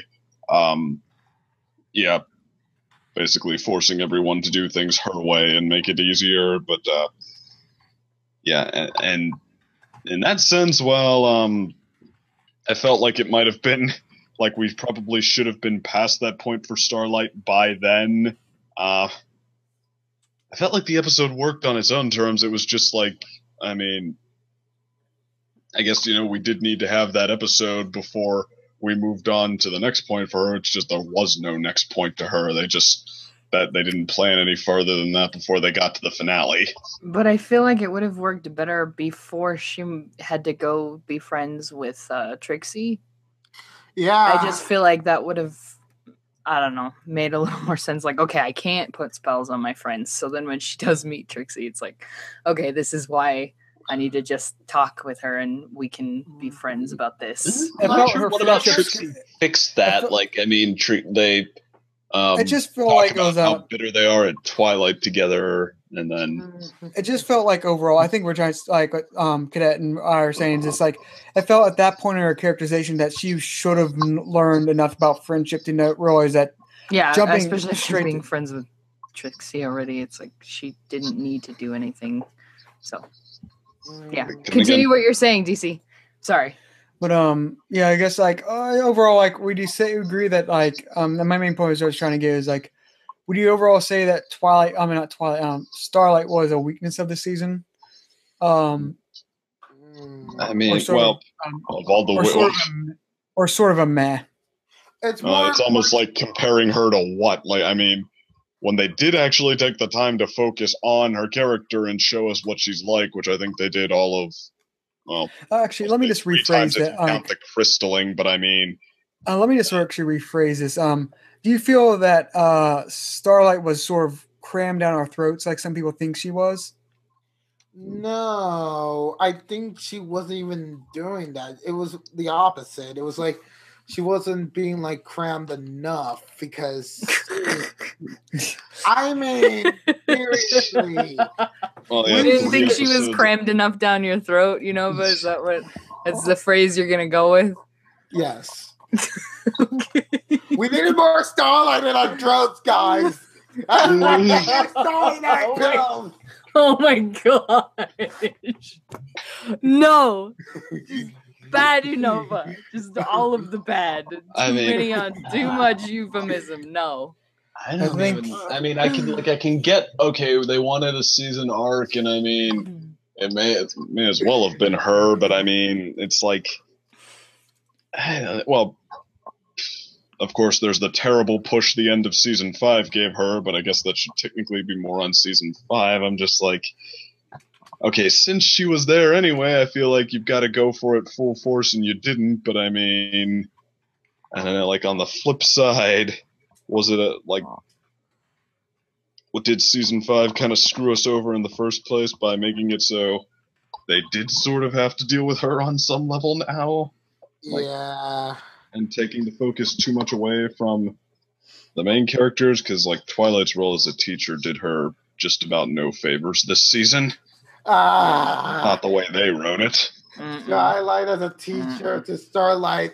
Like, if we're talking about negatives about Starlight, Twilight being the teacher to her Worst absolute thing I've ever seen. Hate teaching Twilight when she's not teaching the CMC. It's the better teaching the CMC.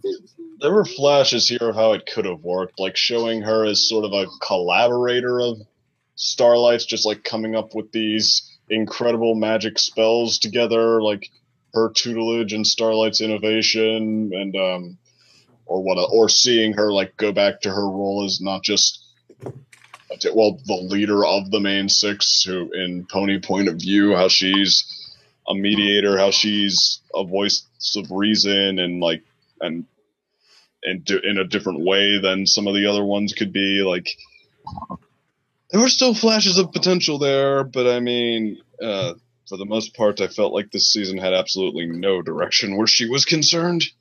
Yeah, the thing this season, I think this overall the objective this season was to try to make her come out of metaphorically come out of Sunset's shadow, where like everyone was comparing her to her.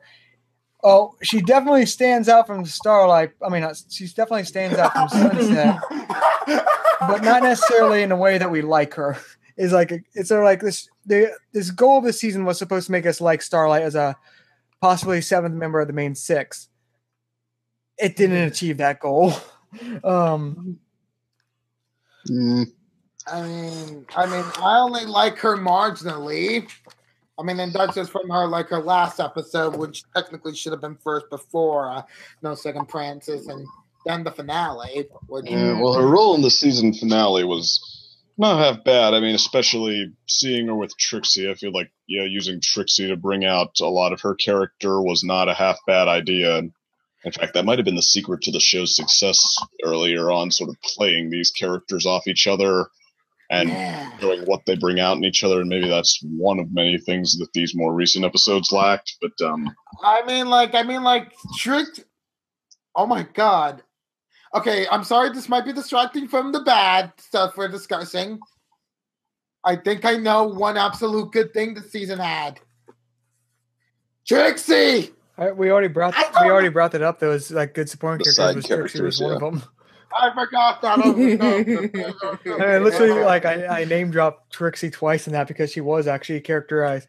I mean, Trixie this is like the first time where she was overall actually deserving of some more attention than in previous seasons. She was like Ghostbusters, which was like not really memorable. Like her characterization was not really good. Magic Duel was probably the more entertaining of the two, but I mean, entertaining, yes, with that episode, if I remember. Yeah, entertaining, yes. Her character as a good character, no. And then we Starlight? had Trixie. Okay, Trixie. I was lost for a second. I mean, I feel like No Second Prances kind of made it come into the light like what they were going for, and maybe even what some fans still saw, just like a character who is narcissistic, but is also like so genuine, and that really everything that she says is sincere. Like when she's happy, when she's high on herself, all that boasting straight from the heart. When she's mad, when she's feeling a little vengeful, vindictive. Yeah, well, the amulet thing too, but okay, that aside. And then when she's legitimately sad and down on herself, like, come on, come and see the pathetic and friendless Trixies. Way to go, dum-dum. You really messed it up this time, repentance door. I can't believe you remembered that whole thing. I mean, that was like probably one of Trixie's best moments right there, if not the best one. Yeah. See, I guess I want to start wrapping this up. I have one more topic after this. And we're focusing on the positives. We're actually supposed to be negative, so we sort of flip that around. But do you have any other any parts of this season you thought were negatives that could have been better, or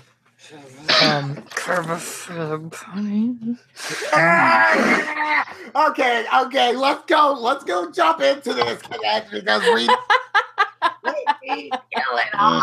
It brought back Neil DeSetto, get rid of him completely instead of the one tiny credit he had. What? It's called Before the Ponies. Oh He wrote Applejack's Day Off, or no, he helped come up with the story for Applejack's Day Off, and then last season he did. Princess What about Discord and Princess Spike? And I think it's safe to say that this guy is not particularly interested in doing the best job here. Yeah, I think I do want to sort of skip over that mostly because I think it's pretty obvious all by now and why 28 Cartoon for the Pony was just like it was the most fillery episode in the entire franchise. Not necessarily the worst episode, but like just. Are you sure about the franchise? Because You wouldn't say it's the worst. Which one is the worst? I'm trying to say the worst in Gen 4. Gen 4. If we say franchise, we're including everything from Gen 1 onward. Overall, like, I would say worse as in, like, there necessarily wasn't anything, like, it didn't really hurt characters. Like, there are some bad episodes that really, like, are just an insult to a character's characterization that are just like, no. But, like, the biggest thing with Carts is, like, it was just complete and utter filler all the way through. Nothing was memorable about it. Like, so it was the most fillery episode, but I wouldn't say it was necessarily the worst episode. It was just like it didn't have any purpose to exist. Summarize that feel well. Is like it didn't necessarily like kill things. Lazy, not only in terms of the episode lineup was it filler, but even in terms of what happens after the first 6 minutes, like its own plot, most of what actually happens in it is just filler in between the plot points because those, they're so thin. The Crusaders want to build a cart. The sisters don't listen to what the big sisters don't listen to what they actually want out of these carts. And then the Crusaders get mad at them and they decide to do it right. This whole thing could have been, technically finished in about 10 minutes, if even that. Yeah, this was like one of the cases in which I would advocate for anarchy against sisterhood because it's just like, if they're doing all that stuff, I would just be like, okay, if you want to do it that way, I screw over your entire plan, destroy everything you were building. This is my kind, and we're going to do things my way. And he's like, Apple Bloom, I will get you, ho, and you will go to your room grounded, honey. Actually, going off of that, I think, in a nutshell, it would have had to have a little more enthusiasm to think of, just like offbeat ideas like that, which I think, I would argue at least that the last seasons, a lot of the previous seasons did that a lot better. But with the exception of just a few offhand writers who had some pretty inspired ideas, like Nick Confaloni, I think at least once Kevin Burke and Chris Wyatt, but then Michael Vogel. But them aside, like for the most part, it seems like this season was just doing what it could to be competent. Like, DC said a ship without a captain, and kind of exactly like you look at Josh Haber in the season intro, it feels like he's just trying to lay down some plot points and get us off to a start that lays the groundwork successfully and doesn't drop the ball too badly. And that's for the most part, it's just because of that, like just episodes just basically going for competent, apart from a few of the usual offhand inspired ideas. It's just such a lukewarm season. Yeah, like getting into like some of the characters you some of the things you mentioned, like about like the season premiere. Can we just mention about how basically like Princess Flurry Heart and also like Starlight's friend are basically inconsequential after the premiere? Yeah, well, Princess Flurry. Well, okay, I feel like I mean, as many criticisms as you can level against them, I feel like they did sort of, with times they are a changeling, they did tie them in, so. Well, I mean, like in like those bit They- parts, but like, I mean, Bought sorry. themselves an excuse to dodge that bullet. Yeah. Well, I mean, like, it's just that, like, I feel like, oh, they could have brought them back for like the finale. Nope. Looks like someone got kidnapped, and then it's like, wait, was Sunspot even kidnapped? I mean, But, anyway, you said you wanted to move on, DC?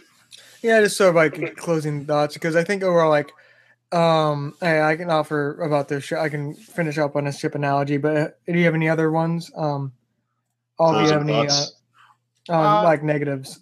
Oh, negative. Oh, there is one more thing that I think none of us have really touched on, except for in Carts Before the Ponies. It's honestly the songs. Yeah, they were sort of forgettable this season. Yeah. Like, and the thing is, like, they have. It's like this weird thing is like the singing, like the, like it's not the vocal like rhythm for them is actually not bad, but like the message and use of them was like poor is a good way I think to describe them. Like I like Spike's song. I didn't like his song in that episode. I liked the Phoner Brothers song, like the rhythm and all that, but it was all about hair dressing. And so it's like the work behind the song was there, but their source material was crud. I mean, I felt, well, a song about getting Zephyr in the zone, getting him to try for himself. I mean, that was probably one of the more successful songs. Mm-hmm. But yeah, I think that says a lot about the season where the most successful song was about teaching Fluttershy's brother to finish a hairdressing. Actually, or you could say to actually try if you wanted to put a bigger meaning on it. I mean, maybe I've just attached to it because it was the one time I was actually like genuinely behind that episode. I mean, like, I was agree into it with before you. that, but like during the song portion, it was like, all right, yeah. The song is where I genuinely care about Zephyr. Go figure. Yeah. Meanwhile, for other cases, On Your Mark song didn't do any favors at all. Like, I would argue that was another one of the better ones. Like Apple Bloom trying to. Well, like, she's been clinging to her friends for so long, she almost needed a moment like that. Mm-hmm. It's just I agree with that too. No, I'm not saying like it's not necessary. I'm just saying like I didn't like the song. I just was like Apple Bloom. Like compared to the Cart song or the Derby Racers.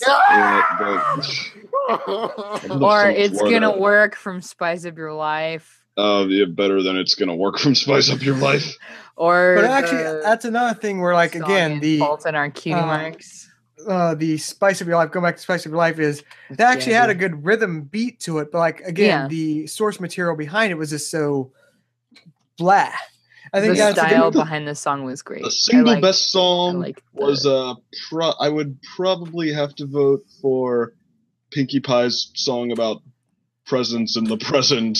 And Heartwarming Tale, like, okay, if it's a Christmas song, at least it has a couple half decent songs. Like Pinkie's present.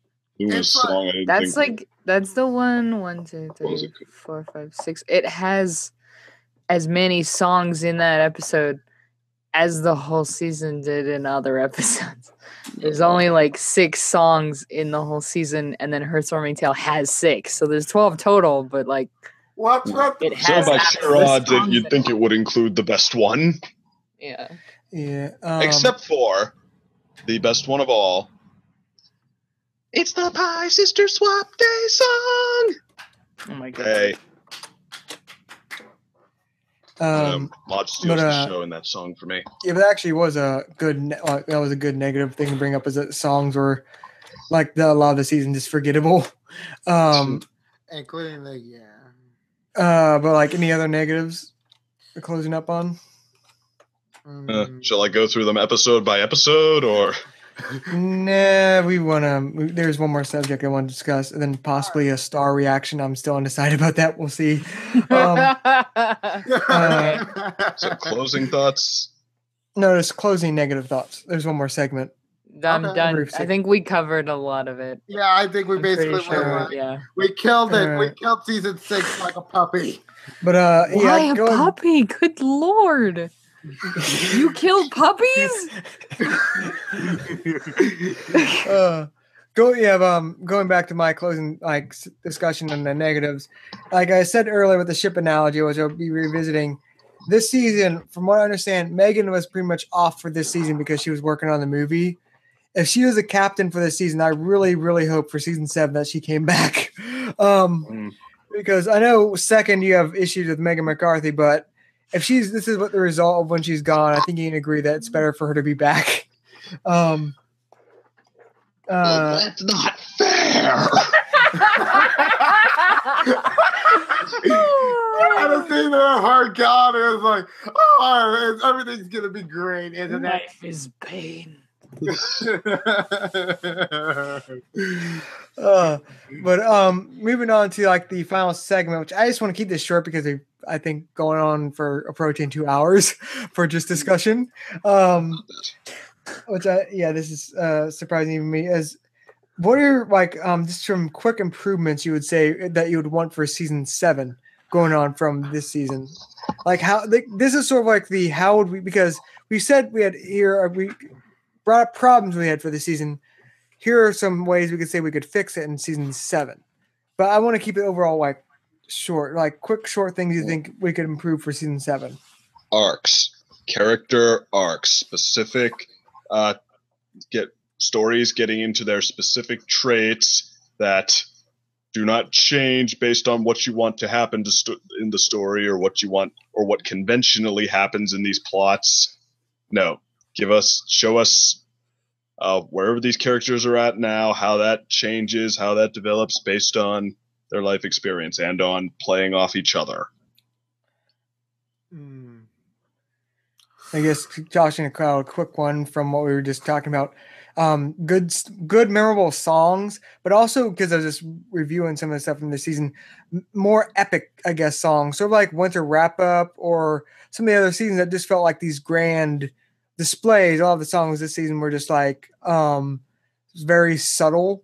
And I feel like a more grand epic songs like return to those for like, again, if we had for season 7, a season 7 version of Winter Wrap Up, or this is going to be the best night ever, something like that, I felt would very help benefit the season. Good night.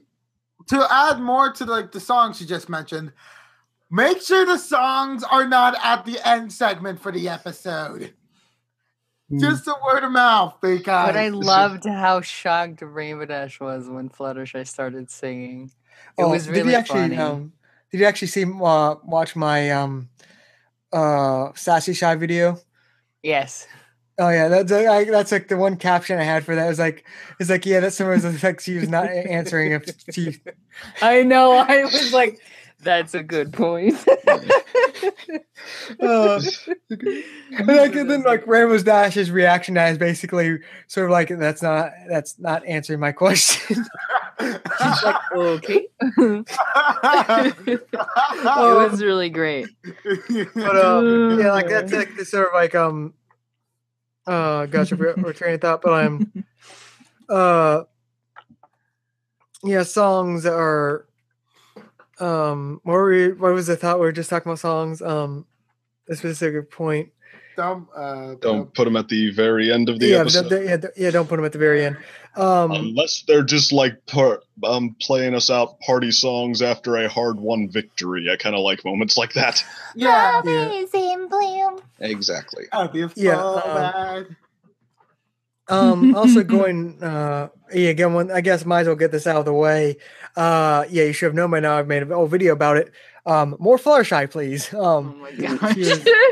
Did you really need to say it though? What? Everyone just knows by now, DC. Yeah, but I have to. I mean, I really I feel obligated. You made a whole video about why she needs to be in it more. No, I mean, but that is a sort of point that Yeah, like that. Actually, That is a kind of point. like what I said about arcs. Like, okay, yeah, let's see how now that Fluttershy has kind of found her courage a little bit. Let's see how she actually like grows into someone who's really good at like helping people in a hands-off sort of way. Really good at a really good people person now for all that she's But for how yeah, she's just like observed from the outside looking in for so long. but yeah, just giving her an arc that for across the I season, thought showing that's her what they did development with would. her parents, though.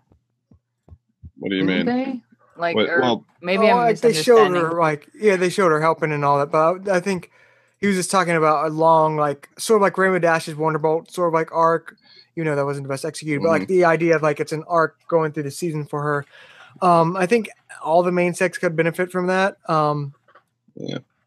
But going back Like, to Flush, I guess I Rainbow want Dash maybe grow into some like more confident on the Wonderbolts. Like she was okay with fitting in before, but I mean, okay, we know that she's exceptional, so let's hear the story now of how she learns to be exceptional. But yeah, going just actually that's one thing. Yeah, for Rainbow Dash, definitely more actually exploring her role in the Wonderbolts. But I just want to close up on the Fluttershy because I brought her up and I just want to get it out of the way. Yeah, like again, she had arguably 3 episodes this season, which is like half as many as the average. So it's like, yeah, give all the main 6 more like at least balance it better because there are times where like I know we loved I think us all loved the Stranger Than fan fiction, but like that was like one of the tipping the scales of like Rainbow Dash had a lot of episodes directly focused on her compared to the rest of the main 6. So again, offer more characters in for all the main 6, especially like again. And the Cutie Mark Crusaders. Like, yeah, how about that? Yeah, go more in the direction On Your Marks was setting up. Have them like individual Cutie Mark Crusaders episodes where maybe they're mingling with not the other 2, but like other characters we know, and then maybe because we know that they that they have a special thing inside of their shield. Maybe they're gonna tie that in. Find someone who could use their help, and then maybe like go find their other 2 friends to get help with that, or maybe don't every time, but just like, yeah, I mean, keep them as a group, but spread them out a little bit, show them branching out a little more and mingling a little more. Also, going to one more suggestion, just because another recurring suggestion I've had is, how about for the season opener, for the season finale, the rest of the main 6 actually do something. That's one point I'll give Cutie Map. Like they took the opportunity to make it, I guess, a little more about Fluttershy, which was a nice change of pace.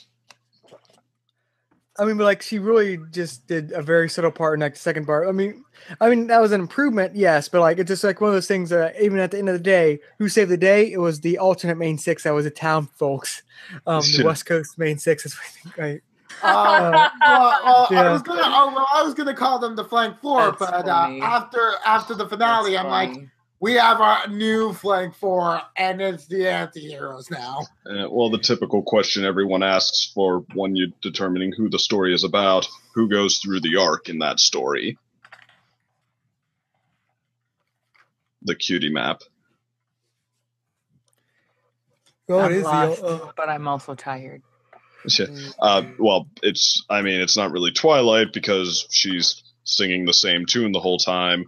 It's not Starlight because, yeah, obviously she just takes off at the end. It's not really the Villagers because they do, but they need to be convinced, and even that like it's not so much a change so much as it's a sudden reveal and suddenly changing set. So I would say it's Fluttershy. Like she starts out just like fully embracing that, oh, it's so nice here, everyone just wants to get along, but okay, she eventually learns to draw. Well, she starts to see, I think, over time about where you should draw the line on that, and she is the one who makes the key play to expose Starlight at the end. Yeah, but I think that sort of shows about the big problems with that episode was Fluttershy, what you said was a more memorable moment of that, yet she probably had like 3 minutes of airtime in it. So like that. Well, on her own, yeah, but they all had otherwise they were all playing off each other. I don't know, but I was just still saying like that sort of helps show the problem. Like this is sort of like for Fluttershy of season 6 is like, yeah, she actually was very memorable, but like she had so little like focus actually on it, and like I feel again my main thing if I want for season 7, have the main 6 or even main 7 with Twilight or Spike, either one you want to insert now. Have them all have like sort of like go back to like the season opener, like all of them season opener gets a lot of flank now, but I felt it was a very good introduction to the whole like this version of the franchise, where like all the main 6 in that, like even when we're first introduced to them, we actually got of importance into solving the resolution. That's all I want in another like opener closers, have all the main 6 actually contribute to the resolution, and not just be sort of helping with the B plot like they did with the both Crystal Empire episodes, where they're like, oh, let's help evacuate everyone but not succeed, or hell, let's help distract everyone and not succeed in the end. So it's like not succeed very well anyway. And I mean, yeah, I think the opener did well, even if it was a one after the other sort of a thing, no, it got into each one of them, like what each one of them is, what the strengths of each one of them are, and yeah, I think made it a legitimate team adventure there. But yeah, that's just like, oh, that's a big thing I've been claiming about for really since season 2, that I want the main 6 to actually contribute in the finale or opener. And it's like a current thing I keep bringing up because like they sort of they offer like split takes of that where it's not Twilight being the sole savior like the recent finale, or even like the opener for season 5 where it's like this who saved the day is the West Coast main 6, and this finale it's the Suicide Squad. But like, yeah, like that's a good, it's having not Twilight be the savior, but at the same time, the rest of the main 6 are saviors of Equestria, actually show them doing something. So it's like you keep ignoring the like issue. Like, forgot about. I'm ranting on something again. So any other? I was time for you, the rest of you, to have other improvements for season 7. Okay, I wanted to say this, but it was hinted at the season 6 finale, and I was like wondering, could we maybe get some interaction with Luna and Starlight? I mean, I don't know, possibly like transfer teachers. Then we could get Starlight still being taught by someone. I don't know. I mean, I would disagree with the transfer teacher part, but I think overall, like that would actually be a good combination episode for both. I feel. mm-hmm. Or heck, even if you wanted to go for like a Starlight crossover episodes, actually have her maybe one with Sunset actually make an appearance.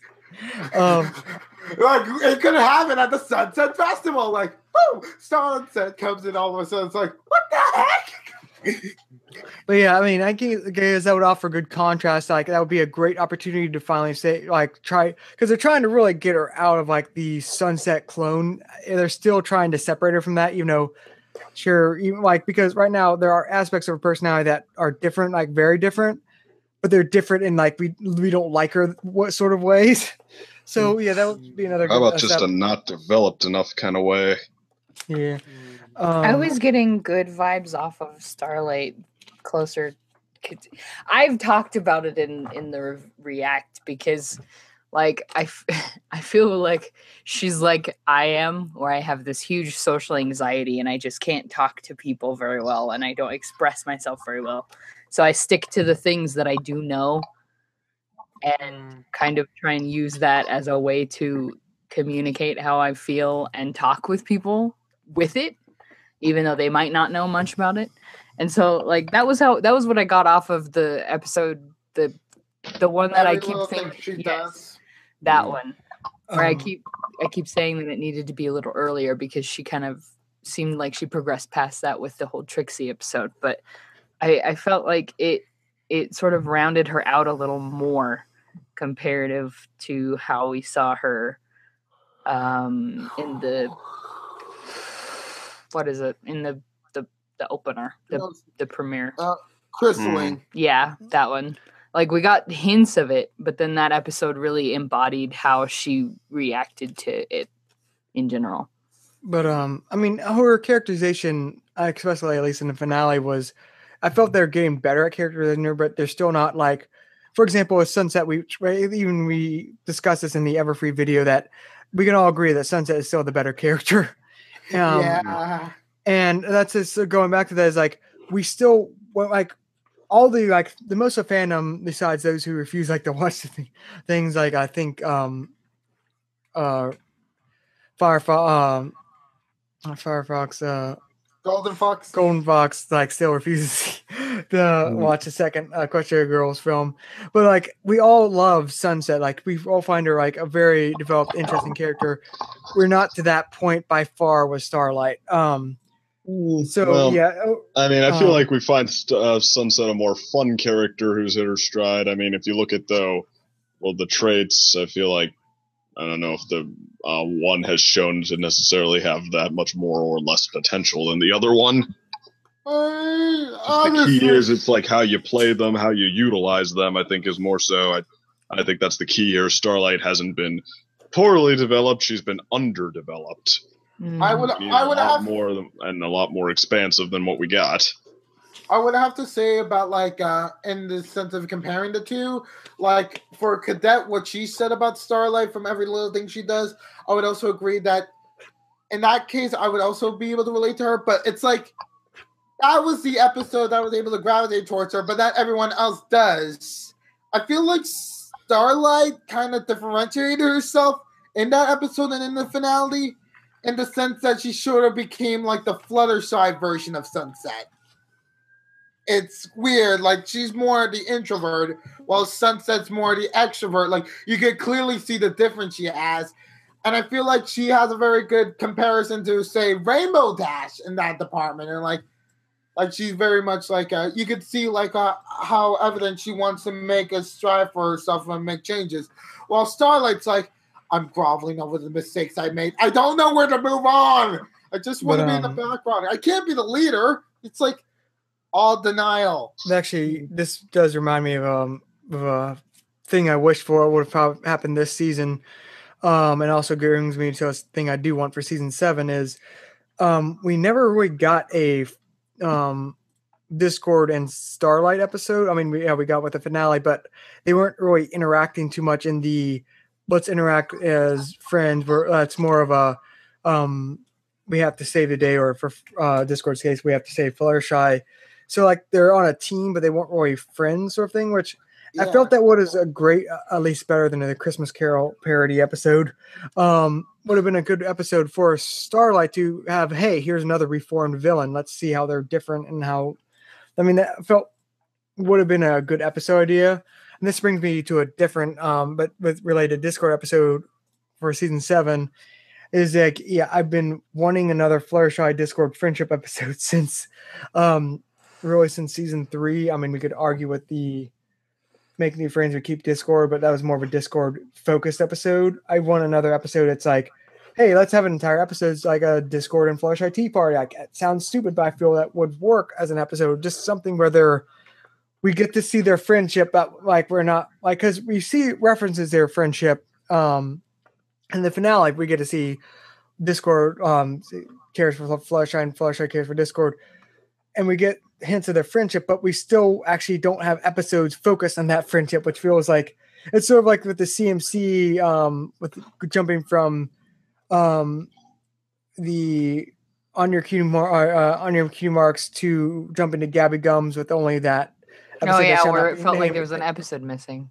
Yeah, and that's sort of a thing with the Discord situation where it's like they're established as friends, are constantly shown in like parts of other episodes, not focused on like Dungeon Discords. It's like an aspect of it that was actually one of the best aspects of Dungeon Discords. Why don't we get a freaking? You can't honestly justify not having an episode of them just interacting as friends when Twilight and Discord have had multiple bad episodes together where they have no chemistry. It's like, just give them an episode together. It's not even going to be boring. Like, it'll be even more entertaining than Applejack's Day Off, to be honest, in my opinion. That's not that's almost by default, yeah. I think no. I think what Nova was trying to say, even having a Discord and Flush episode, it's just a tea party would be more interesting. Which that actually carries more weight. But like, I seriously do mean like, even if it's something as simple as that, I felt that would help develop their characters and their friendship, which is something I feel is needed because it's like one of those things that's brought back and is clearly established at this point in episodes like Dungeons and Discord, where it's like I played well, but I feel it's like that episode we sort of need. It's like, again, like the CMC with the skipping over to Gabby is like, it feels like an episode is missing sort of thing. But that was just like supposed to be a random tangent, but I do want to, any other closing desires for season 7? I do want to try to end at this at around the 3:00 point. I think we covered most of it. Everyone kind of touched on what I was wanting, and so I'm like, there's no point in me repeating. Really, that's not meant to sound salty. It's just the fact that I'm tired.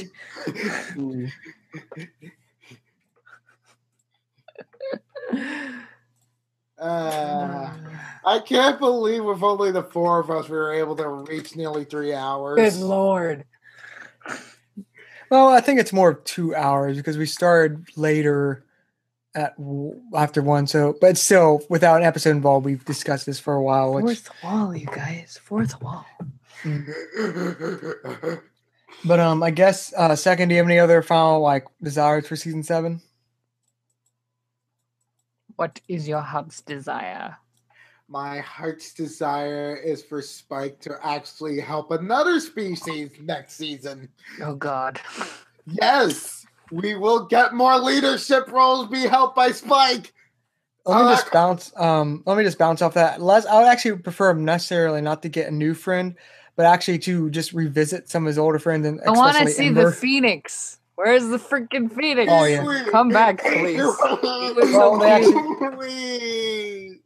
Well, they showed he was already adopted by his parents again. No, I really grew up.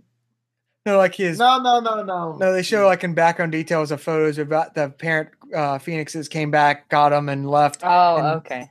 Spike was saddened, which I felt that was a horrible character development because it's like that. Like he actually introduced an interesting aspect to Spike having a pet, which was a Phoenix, and then they take it away. It's like, okay, then make that episode even less relevant, but all right. Seriously, the only reason why that even happened is because everyone forgot about Pee-wee. Literally, the writers forgot about Pee-wee. The only ones that didn't forget was the background designers.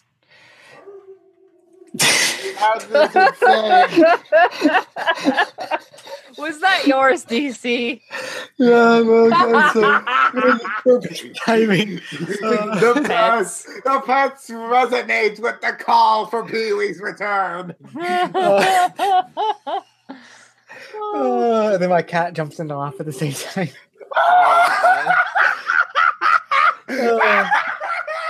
But the best pet win part 2. But that's just my thoughts. Second, do you have any other final desires for season 7? Second? Yep. Oh, okay. I got really worried. Okay. Do you have final thoughts for season 7? Predictions. The dog. Second. I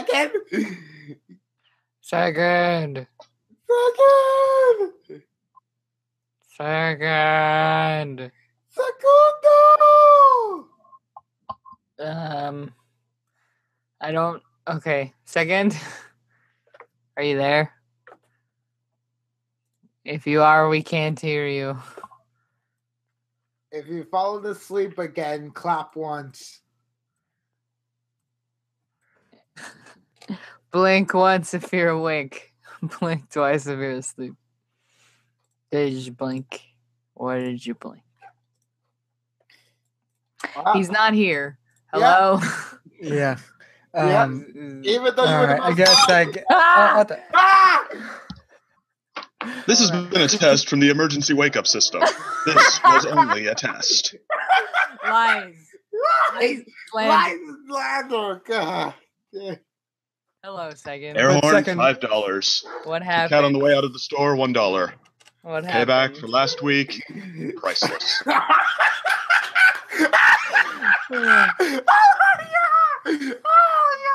I don't believe him. I'm But, not buying it. But second, do you have any final thoughts for like improvements for season 7?